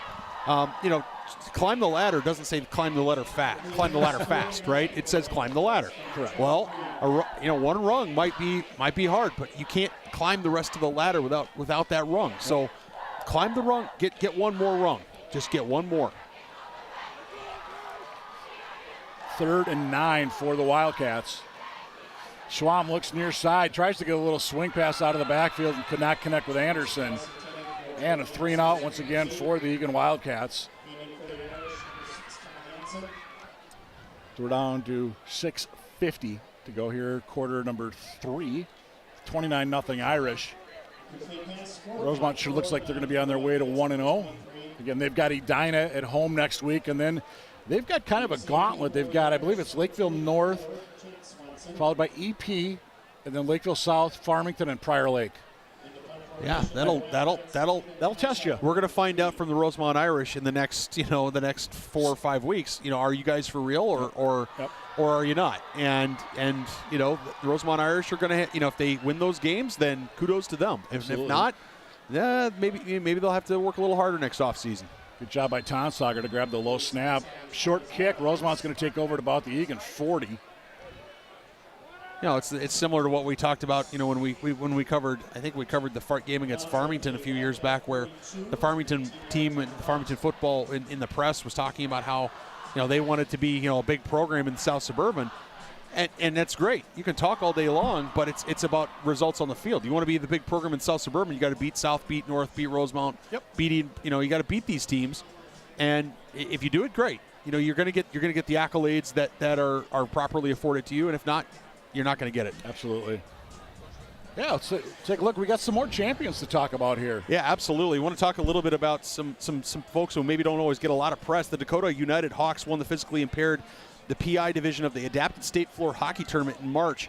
The top-seeded Hawks defeated Robbinsdale 8-1 in the semifinals and Brainerd 5-2 in the championship game. The members of the team, Dominic Albus, Sam Gurton, Liv Grossbauer, Hayden Hedegaard, Sam Holland, Indigo Jaworski, Jordan Johnson, Sammy Jornheim, Alex Jorgensen, Tommy Juberlin, Reese Martin, Camden Needham, Chloe Shibata, Fiona Seitzman, and the coaches are Brett Sadek, Gene Wisniewski, and Mario Bradshaw. Congratulations to the Dakota Hawks. Thanks for being such great representatives of this district. And then come springtime, they won the state softball adapted tournament as well. I was waiting. I was going to wait for the next break in the play, but you've absolutely nailed it down, Mike Cook. Sorry to steal your thunder on that one. As Rosemount gets about 7 here on first down. Hey, it's not my thunder. I've just borrowed it from you. Rockford with the stop for the Wildcats after a 7-yard pickup for the Irish. So I think this is smart. The Irish have gone back to their T formation that we saw in the first drive of the game. They're going to keep running it and just pounding it at the Wildcats. Make the Wildcats stop them. Make the Wildcats tackle and rally and tackle. And it's smart, and it's going to chew up clock, and it's going to get this game, it's going to move the game along. And it's going to, hopefully, for the Rosemount Irish, they certainly want to avoid injury moving forward. And again, you mentioned it a little bit ago, but I just watching the Eagan defense after that play, and a lot of hands on hips. Those guys are gassed out there. Here comes Rosemount the other way. And the thing I like about Rosemount, too, just another example right there, is that number 10 carries the ball. I got to look up the name. We haven't called that name since the first half. Schimmel. Rosemount's had, 5 or 6 guys, I believe, carry the football tonight, and they're just rotating these guys in on a regular basis. We hadn't heard from Will Priest all game. First touch, up the middle, touchdown, 7-0. And he's the guy that we're expected big things. If you read the clipping, so to speak. Sure. Schimmel also expected to get a lot of carries for the Irish as well. But again, they're seeing other guys getting that carry tonight. A lot of different looks for the Rosemount Irish. Here comes another one. Richardson straight ahead. Look at that, though. He had 4 or 5 yards before he was touched by anybody wearing a blue shirt. And first down, Rosemount at the 25 of Eagan. Yeah, you got to give a lot of credit to Trent Grack, the junior number 57 for Rosemount. Great pull and great kick-out block. I mean, if you execute the pull and kick-out block correctly, it's very difficult for the defense to deal with you unless the defense is attacking. And right now, the defense isn't attacking; they're catching. You can see it out there. The offensive line for the Rosemount Irish is teeing off. Fresh set of downs for the Irish. And again, 5 yards, keeps those legs turning. Again, maybe 6, maybe 7. Picked up that couple extra yards just by that extra effort there. It was Richardson once again on the carry. Again, just rotate those guys in and out. Well, it's really positive for the Rosemount program to have this many guys who can carry the ball, this many guys who can be explosive. Because, look, it's a long high school football season. There are going to be injuries. There are going to be, times when guys aren't playing well. There are going to be times when better, different players do different things. And so it's going to be huge for them. If they want to beat Lakeville South, they're going to need everybody. Caswell back in at quarterback, by the way, number 12. And we got a flag. I think the Cats just gave him the first down.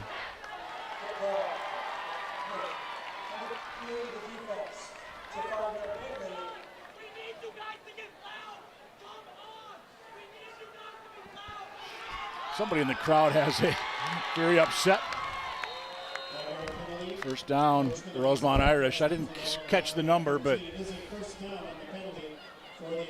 bottom line is Rosemount knocking on the door once again tonight here in Wildcat country.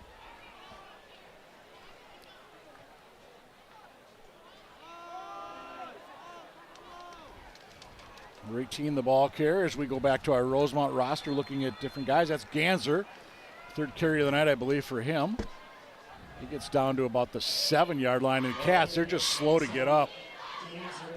Well, I got to level with you. I saw a couple of Cats for that time run right past Ganser. I mean, it almost looked like they were doing their assignment, right? They were running to where they were supposed to be, doing their assignment, but they forgot to look for the ball. They forgot to make an adjustment, say, wait a minute, my assignment's over here, but the ball just went this way. 73. Again, tight formation. Richardson squirms his way forward, gets down to about the 2.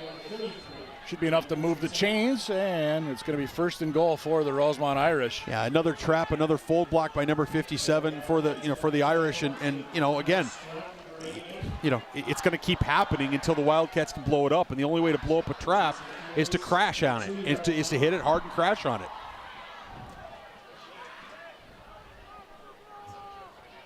Rosemount Irish that close to putting this game in running time once we hit the fourth quarter. As of right now, there's 2.5 to go in the third.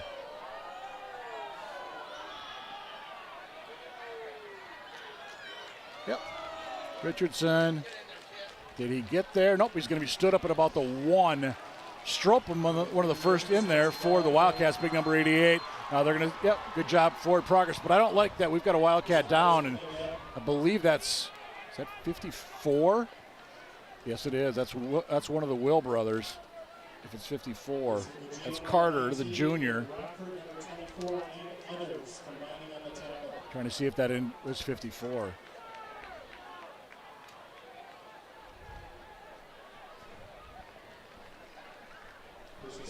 Hey, quick opportunity with an injury timeout. Hey, we got to make sure we thank our Wildcat football sponsors this year.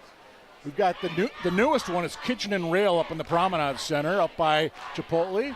And I'm glad to have back. We have Wyatt's Bar and Grill, Tavern 13, Cooper's Tap House. And again, Domino's is still the official pizza for the Wildcats, and Jersey Mike's still the official sandwich shop for the Wildcats. But again, thank you for those guys. Cooper's, Tavern 13, Wyatt's, Kitchen and Rail. And then again, Domino's, Jersey Mike's. Glad to have you all part of the Eagan Wildcat football program. Had a chance to get over to Kitchen and Rail with some of my family. I've got a big family, so I if I get there with some of my family, it's it's a good deal for me. But Kitchen and Rail was really, really good. Really enjoyed it. New restaurant here in Eagan, and glad to have them around. So still being worked on the field. Diana Bachland, the Eagan trainer. Actually, I believe she's now Dr. Diana Bachland as well. She is indeed. Been around this program for a number of years. This is the last thing you want to see is somebody get hurt in a game that, for all intents and purposes, is over. We've got 2:14 to go here in this third quarter officially. Let's take a look as we should mention, by the way, looking at that upcoming schedule for the Wildcats. They're at Park next Friday, and then another Thursday home game against Woodbury on the 15th. And Eastridge will be here on the 23rd. And Eastridge coached by former Wildcat Dan Fritzie. And that's not a good sign as Will can't put any pressure on that leg coming off the field. That'll be a huge loss for the Wildcats if that's anything serious. Of course, we hope the best for that young man. But I know Dan Fritzie was telling, I saw him at Vikings training camp a few weeks ago, and there with his, call him his old man, Dave, longtime coach here at Wildcat Country. And Dan said Eastridge has got a good football team this year. Big test tonight. They're playing Eden Prairie. Eden Prairie apparently is just one of the better Mike Grant coach teams. So miscommunication on the snap. Egan says one Egan player thought they had it, and Rosemount hangs on to it. Richardson, I believe, dove in there, number 33 in white. It's going to be 3rd and goal from the 5, upcoming for the Rosemount Irish. Loss on the play, 3-yard loss back to the 4-yard line. See, with the Rosemount Irish dial up here, the conventional wisdom, I think, would be you just run power right at the Wildcats and just bowl them over into the end zone. I mean, you've only got 4 yards to go. At the same time, I could see them using the pass and hitting that flat. There's a lot of green grass on that flat on the open side, wide side of the field. Yeah, Richardson, the lone back, Caswell, the quarterback. And that works too. If you're the Eagan Wildcats. Big play that time by Tello once again for the Wildcats. Play just took way, way too long to develop. Yeah, it definitely looked like a miscommunication in the Irish backfield. The quarterback takes the snap, turns, gets ready to hand it off. I'm not sure if he thought someone was taking that ball or if he thought that he clearly thought somebody was taking the ball because he stood there and Tello lit him up. So nicely done that time. And this is actually going to be underrated for the Irish. Can they execute field goals when they need to? If you want to be a championship football team, you got to be able to kick field goals. And they're going to have a chance right now to kick a field goal of modest distance. Yep. Max Ritter, this will be a 26-yard try for Ritter. Of course, last year they had Leighton Simmering, who did everything with that football, now playing down at, I believe, K-State. Kick is on its way, and did he split the uprights? He did. And you mentioned that is actually a huge play that time for the Rosemount Irish. So 26-yard field goal. So we got $1:15 to go in the third. 32-0 Rosemount. Well, I think that makes a lot. It's helpful for the Irish to, again, in a game situation where it matters, right? To make that kind of a kick. Yeah, the game's out of reach practically, but realistically, those players need to be able to execute that play and do that, because when they play South or when they play Eden Prairie, that it might come down to a field goal. Think about this field, that and Alex Rodman last year against Burnsville for the Wildcats that won it at the gun for the Eagan Wildcats. I don't have to think too hard, Mike Cook. You and I were here along with a cast of thousands and our award-winning ETV crew. Yes. And I will not forget that night and that call for quite some time. Yeah, you mentioned award-winning. I know ETV for that broadcast took home some kind of Midwest Regional Emmy Award of some kind. Yeah, it was the Midwest Regional, it was basically kind of the Midwest Regional Emmys for local sports broadcasting, and they won the festival's highest award, a gold medal, and I believe that was in Illinois, where I think it was Illinois where the festival was held. So, yeah, I mean, we are a small part of an award-winning ETV crew who we'll mention here shortly. And again, you and I were not invited to the ceremony. No, we were not invited to the ceremony. And Rosemount with a traditional kickoff. Cats will field that one at about the 12. Anderson looking to make something happen. He gets out near the 33-yard line. Where the Eagan Wildcats will take over with 68 ticks to go here in quarter number 3. Again, at this point, and we've said it many times over our years together, just put a drive together. Just got to build on it every single play. If you're the Eagan Wildcats. 1:08 to go, as we said here, quarter number 3. Brooklyn Evans now in at quarterback for the Wildcats. Evans, he'll hand. Actually, Brooklyn Evans will keep it. And nice job. He found a little bit of a seam there. Nice job of getting near the first down for Evans. Nice little burst there by the sophomore quarterback. Yeah, I'm not sure exactly what I saw, but what I saw was a burst of speed and a twist that really got to the edge and put the Rosemount Irish defenders on skates a little bit there. And wow, that was really I thought he was going to lose 3 yards. Yeah, he sure looked like he was. We're happy we're wrong. Absolutely. Tight formation for the Cats. Ball is on the turf. Evans dove for it. Did he get it? And if he got it, is it a first down? I think Blue gets the ball. The question is it? Yeah, they're going to give it to him. Yeah, well, it's sticking over. It's on the 38, so yeah I guess, or 40, whatever. Check that, 43, and the stick was on the 43, so. And it's 32-0. And it's, there's that too, and this will take us to the fourth quarter. Yep. So we got 36 minutes gone by, 12 to go, 32-0 Rosemount Irish. Park Cottage Grove, by the way, next week's opponent, now down 55-7 to Lakeville South.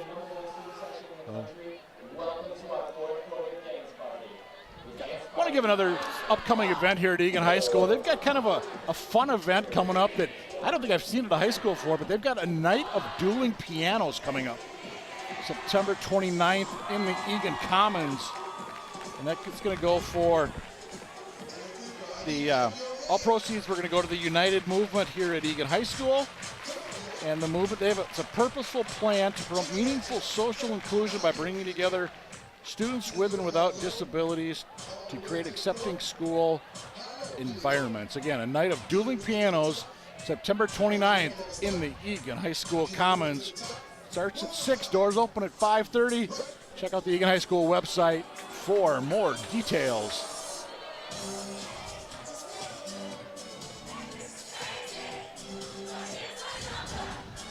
So we'll see what the Wildcats here can muster in this fourth quarter. We're not quite in running time yet, Mike Cook, but the Wildcats are going to do what they can to get some points on the board. I think, we've sadly, unfortunately, been in this situation a few times, and we said, just put something together for next week. I think in this case, it's critical that these Wildcats put together a good drive and move this football.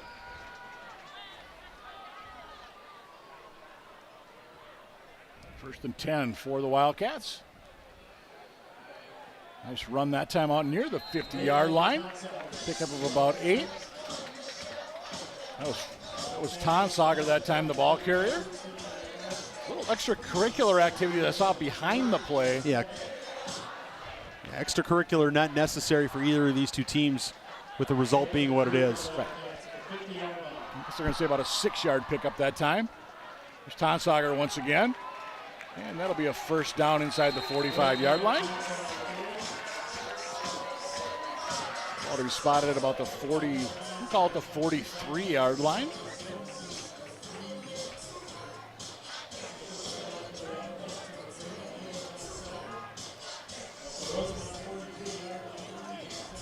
First down, Eagan Wildcats, one of the few they've had this evening. This Rosemount defense has played very well. Looks like Rosemount's got some 2s in there as well right now. Handoff, actually Brooklyn Evans, he'll keep it going around the left side. Evans just tripped up that time. Got down to about the 30-yard line, but a nice wheels that time by the sophomore again. Well, I think the Wildcats have, will say this, Mike, you know, the Wildcats have indicated or shown us tonight that if they can get a seam and get ahead of steam, they have the ability to go down the field very quickly. And the offensive line hasn't played what I would say badly necessarily, but neither have they been good, right, and consistent. And I think that's been what's holding them back. Yep. Fresh set of downs, multiple first downs, I believe, for the first time tonight for the Wildcats on a drive. Tonsauger down to about the 28-yard line. Cats just pretty content here to play some smash mouth football. Mix it in with a little outside run there by Evans. And you know, you're going to give the Park Cottage Groves, the Woodbury's, the East Ridges something to think about here in these upcoming weeks. Absolutely. And I think this is and to be honest, in this flex offense, this flex option offense, hard dives, you know, running between the tackles is death for the other team because they can't. Because once they start sucking in, then they can't guard the pitch. Tonsauger going to set up 3rd and short. He picks up about 4 there. Again, a special hi to Connor and Grandpa Foley Tonsauger watching us in the Chicago area tonight. Glad you're with us here on ETV, your home for Wildcat sports. And hello to whoever's watching us on the World Wide Web. No matter if you're rooting for the Wildcats or the Irish tonight, we're glad you're with us here on this free broadcast.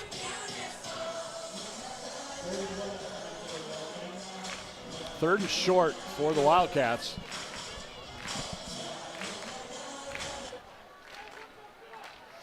Good show of support from both teams. Both teams' student section still very, very full. Evans on the keep. Is it going to be enough? It looks like it, judging by the official on the far side. He had to get to the 23-yard line. Looks like they're going to put it right on the 23. Yep. First down. I was just going to say, we have not had a measurement tonight. Not that I want to be the... It's the commentator's curse, Mike Cook. Thank you. You've now jinxed us. We will have my prediction is we'll have multiple measurements now in the 4th quarter. You watch. Let me just say this. It's 32-0 Rosemount. That'll be my defense. Evans under center. Evans keep. Evans popped. And we've got a late flag coming in. I think we're going to have a hold against the Wildcats. There's quite a pile of humanity, and I think that maybe have something to do with the hold that was occurring there. But I was thinking it was maybe did they hit him up high? I don't know if that's. Well, it might have been head contact or a head hit, but I don't know.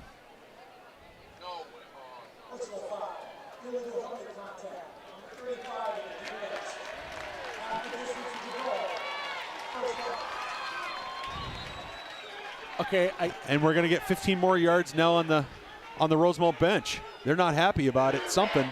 I don't personally. I don't think they. I mean, I get it. That's the rule. I get it. Yeah. The quarterback is acting as a running back there. Well, I think what may have happened though is the quarterback's being held up, and then another player comes in and makes head contact. Okay.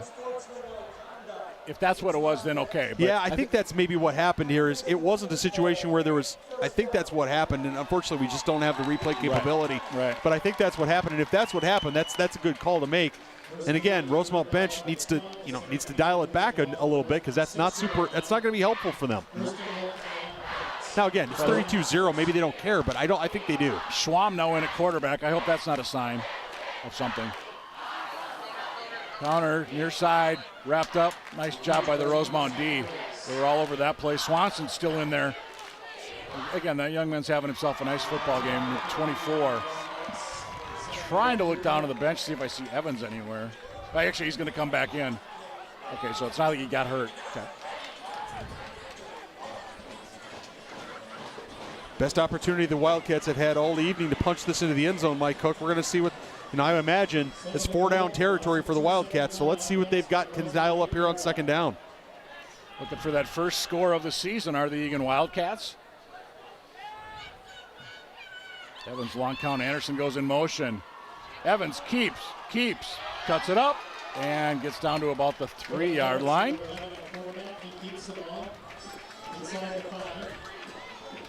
Good coverage. Nice read by the Rosemount D on that play. There's a good read by the Rosemount defense. Nice job by Brooklyn Evans turning that up and sticking it in hard. I mean, there's a tendency for people for anybody, any reasonable, rational human being says, wait a minute, these guys are coming to hit me, and it's going to sting a little bit, but Evans did a nice job of sticking it in hard. Now, the Wildcats have 2 plays, Mike Cook, to get 3 yards. Let's see what they come up with on 3rd down, understanding they know they're going to go for it on 4th down.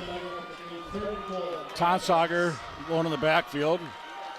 Gage and Anderson on the wings. McGivern lined up to the right. Rosemount's going to take a timeout. Didn't like something on that. Again, next week, the Wildcats at Park Cottage Grove. That's a non-ETV broadcast. Over there in the Wolfpack. And the Rosemount Irish, they'll be home to Edina next week. And not to tease it too much, and I know there have been some changes on the Park side of things, but remember last year, if I'm not mistaken, I think wasn't the score 44-34? Something like that, Something like that against the Park Wolfpack. So, I mean, it was an exciting contest between those two, the Wildcats and the Wolfpack last year. So that'll be one, if you are not doing anything on a Friday night and you want to see some good college, high school football, I was fast forwarding to the weekend already. Maybe make that drive over to Cottage Grove, Minnesota, and take it in there at Wolfpack Stadium. Well, it kind of maybe feels like a small college because they've got that massive concrete bleachers on the one side. Yes, they have a massive set of concrete bleachers. They do indeed.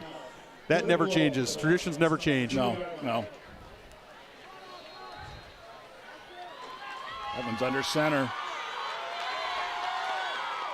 Tonsauger to the 1. And we've got a Wildcat that kind of fell back on the turf there. One of the linemen, 64 maybe? I'm trying to read that number. Might be 66, might be Esser. And Cole Meyer is 64. Yeah, Esser's 66, he's up. Moses is up, 71. 60's Gilbertson, he's up. Cats can't afford to lose anybody else. You saw, we lost, Carter Will went down earlier this quarter, and that didn't look good at all. Parker Fall, we haven't seen him since early in the football game. So you hope everything's okay with him. I'd hate to see him have another rough injury season. 7:10 to go in this one, 32-0 Rosemount. So the score is not in doubt. Or the result. The outcome. The outcome, yes. Yeah. It's week one. Week one for all of us. I think actually the score might be in doubt. I mean, it's 4th and 1 from about the 1, 4th and goal from the 1. So, I mean, it's a great opportunity for the Wildcats to say, hey, okay, fine, you're going to win the football game, but we're punching one in. And if you're the Rosemount defense, they want to hold on to the shutout. So this is going to be high drama. Well, here comes the drama, and coming off the field under his own power that time was number 64 for the Eagan Wildcats, Cole Meyer.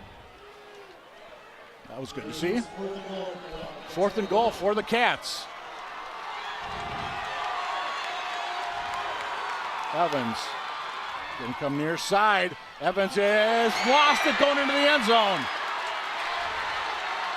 Touchdown, Eagan. 6 points, Eagan. Hard to see from our position, hard to see from where we're at our vantage point. The referees on the line have the best view, and they're saying that Evans broke the plane before that ball came out. And we've got a cat down in the end zone. And that looks like it's a cramp that's getting worked on.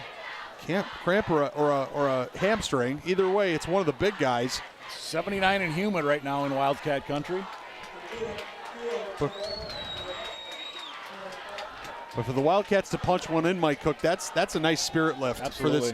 for this pit, who is it's still full down there. It's the luau is in full force. Nobody's going home, despite the result of the score. Well, I heard there's hula dancing and a pig roast in the parking lot afterwards. I don't know about the pig roast. Okay. We'll have to ask the Eagan Fire Department about that, whether that's allowed or not. But yeah, hula dancing, well, I can't speak to that either. That would be a horrible loss right there, by the way. That's Keenan Wilson, Mr. All Everything for the Wildcats. Yeah, our hope is going to be that as he walks off under his own power, is that it's just a twist, it's a knee sprain, it's an ankle sprain, it's a cramp, it's a owie. An owie? Well, that's the hope, right? I mean, unfortunately, it seems like guys who are, it seems like small, skinny guys heal pretty quick. They're made out of rubber, but the big guys, they don't heal. Us big guys don't heal very well or very quickly, it seems. Anecdotal, perhaps, but nonetheless true. So the Wildcats are going to attempt a PAT here. So let's meet the new Wildcat kicker is number 83, Jack Hansen. Soccer player, formerly. And the kick is up, kick is good. 6:59 to go in this one. Wildcats are on the board, but they still trail 32-7.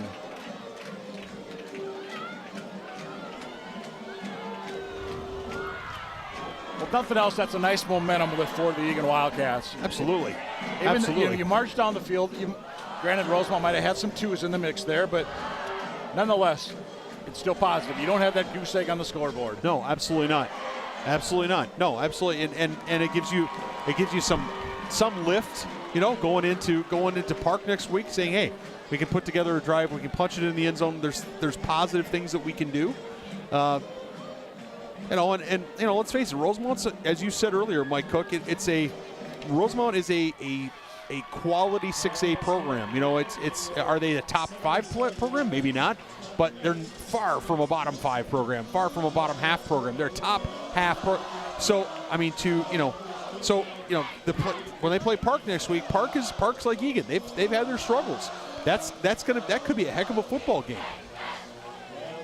And for Jeff Erdman and the Rosemount Irish, Jeff was talking. I talked to him before the game, and it just, I asked him, "What did you see out of your team scrimmage last weekend up at Moundsview with some other teams?" Well, we solidified a few spots, but we still have a lot of question marks. What do you see from your offensive line? Well, we've got some question marks. We'll see what happens tonight when the bright lights are on. What kind of questions like that have been answered for the Rosemount Irish? I don't know. Well, one thing that you can say about the Rosemount Irish is they've got a number of players who can run the ball. Absolutely. They got guys who can run the ball. They've got guys who can take it to the house.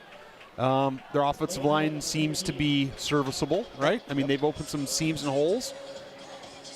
Defensively, they've done a pretty good job of getting penetration. I wouldn't, the challenge I think becomes when the game gets this, at this score line, it becomes harder to know exactly what you got because you're calling different types of plays.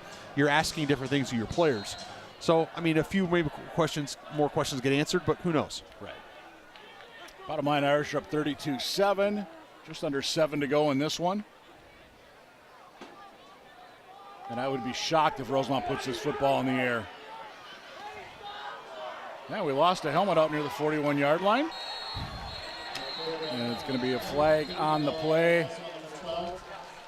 And I'm not sure who that was on the Eagan coaching staff, but he looked at somebody on the bench and said, "Get out there." So somebody's coming off and is not in a good spot. It's Coach Comer's having a word. The outside linebacker on this near side. I am not sure what he got sucked in completely, and that play was completely made by the fact that there was nobody outside here. Now, what's interesting here is Caswell's helmet comes off. He's hit. His helmet comes off. They're going to call more head contact. Okay, I'm going to level with you, Mike. I don't get that one. No. I don't get that one at all because he comes in to make the tackle. He didn't get held up or anything, and he didn't lead. I don't think he led with the head.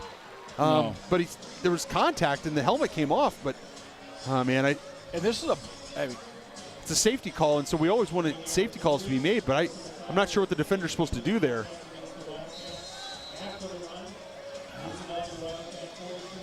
By the way, just saw an update again on the Park Cottage Grove game against Lakeville South.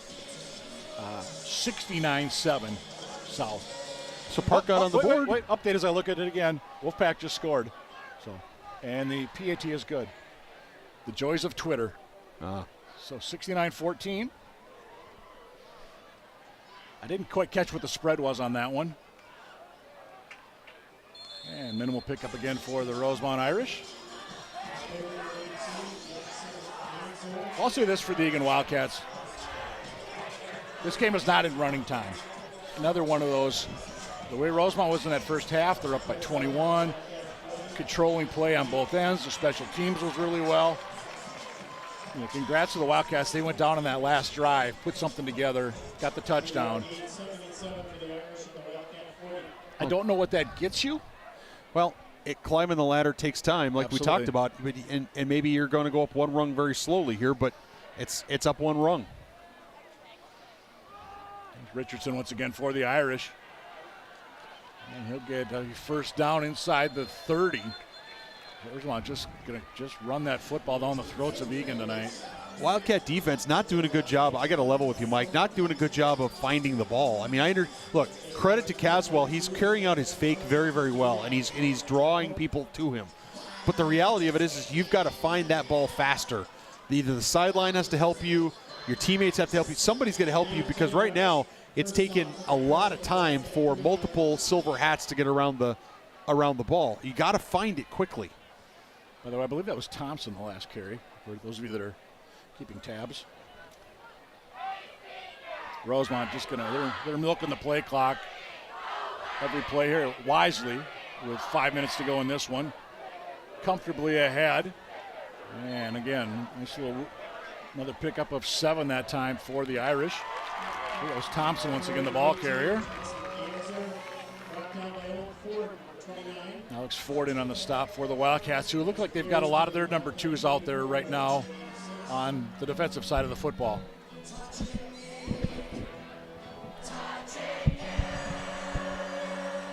As they crank a little Sweet Caroline. Student section, something else to cheer about in the fourth quarter for the Pit.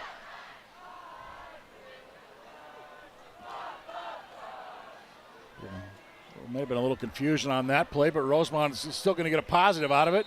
That should be a first down inside the 20.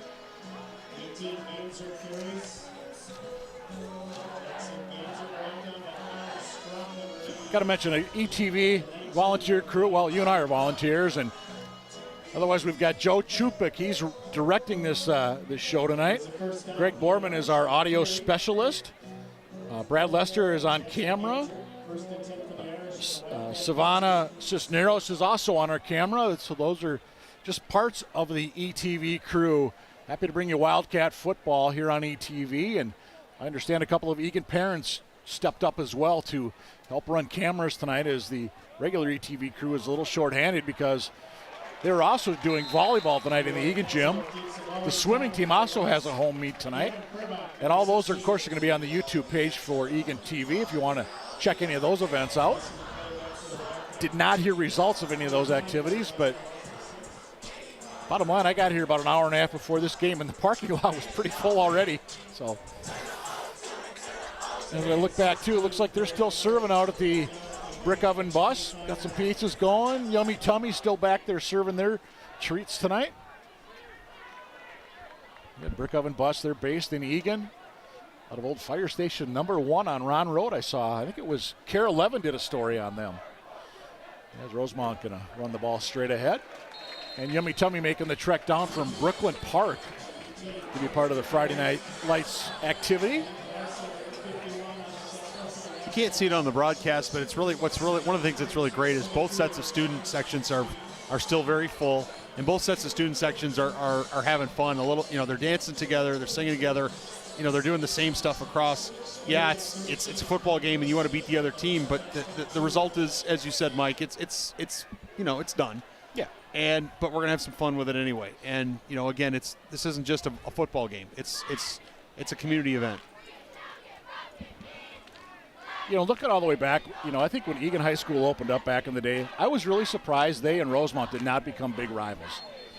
It's always kind of been Eagan and Eastview, because logic would have said Eastview, Apple Valley become rivals, Rosemount, Eagan maybe, but so if I could add a bit of context to absolutely, because we have a timeout on the field. So timeout on the field. I will tell you, having been at the formation, been early in the days when Eagan was formed, founded, created, Rosemount was our big rival.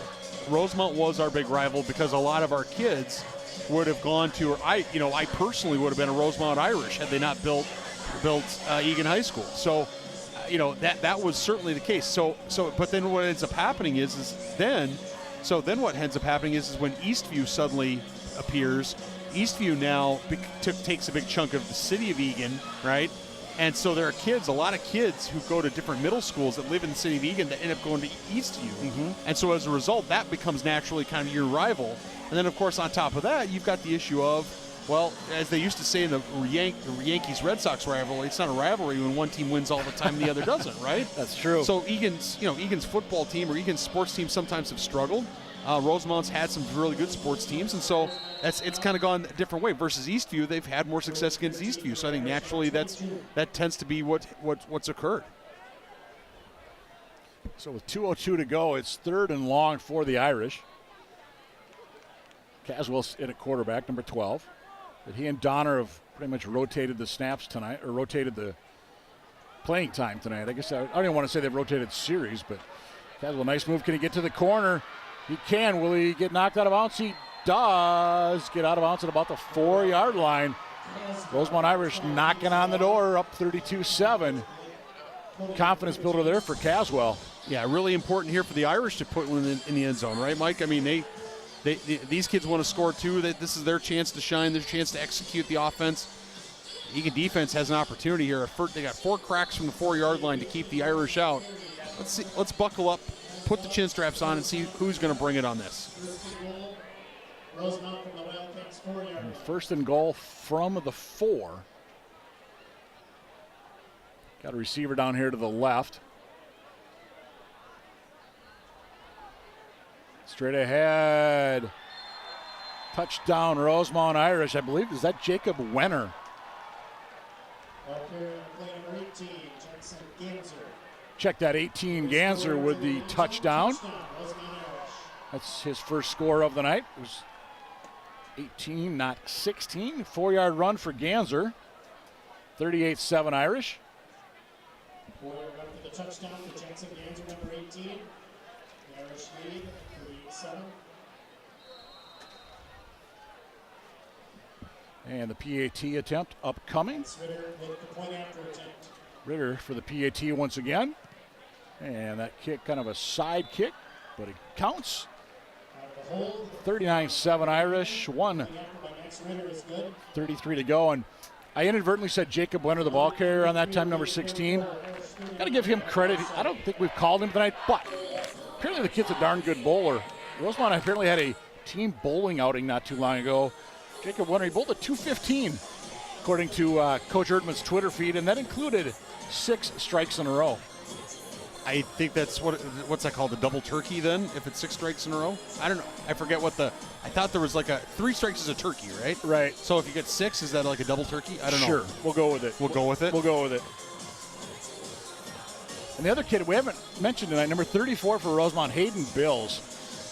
I thought for sure we'd be mentioning him at some point tonight, but kid won the state discus last spring. 196.2 was his throw to win the state. Or no, I take that back. That was his personal best during the season. During the state. He still won state. 4th best in state history. And by the way, we want to think shot put, 59.2. Absolutely fantastic. You know, it's great for all these players to to be multi-sport athletes or multi-activity athletes, you know, being on the speech team, debate team, doing theater, doing choir. It's great to see the balance. God, you think Rosemount, you think if you want to, those of you doing track and field, you think shot and discus, you think the Otterdahl brothers. Not too long ago, I think they all went to North Dakota State too. Nice return this time by the Wildcats out across the 30-yard line. Sam Hall, I believe, with the return that time. I think it was number 12. Well, Brooklyn Evans, he'll come out and lead this Wildcat offense for the final 86 seconds. As they crank a little hammer here on the PA system. Can't touch this. You know, the student section loves it. Little hammer time. As we now get our graphics with 1:26 to go. Been some gremlins in the system tonight. And we've got flags. Come on, guys. Good ball. Encroachment. Number 82 of the defense line up the neutral zone. 5-yard penalty. The down remains first. Oh, you get a chance to come in and get some time, and you get onto the score sheet for the wrong reason. Yeah, definitely not what you want to do, although I can imagine if it's your first snap of the night, you might be a little bit jumpy.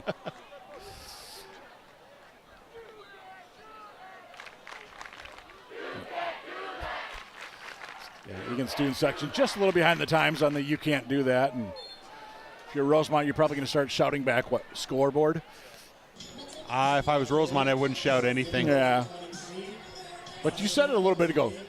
Rosemount, their stands are still not quite packed. Well, it's easy. It's easy when you're winning. Yeah. Because everybody wants the jersey when you're winning, and everybody wants to be in the stands when you're winning. Yeah. But I'm more impressed, honestly, with the Eagan pit because it's huge, it's big, and it's still here. Yep. Having a good time, either way. Yeah. Hey, Brooklyn Evans kind of ran into his own man there and got knocked down. So it should potentially one more play for the Wildcats with 39 seconds to go and counting. Rosemount going to improve to 1-0 on this season. Wildcats going to fall to 0-1. And they've got a bit, that's, to me, next week at Park is a big game. You've got to get that one because Woodbury's going to be tough here. Eastridge will be tough here. Heaven forbid this team starts out 0-4. Yeah, I don't think that's going to show the kind of progress, honestly, that Coach Nick Johnson's expecting from this squad. Evans one final carry, and he'll get dropped at the 46-yard line. So congratulations to the Rosemount Irish. Going to leave Wildcat country, head south on Highway 3. 39-7 victory for the Rosemount Irish. So again, Jeff Erdman said before the game, a lot of questions on that Rosemount squad.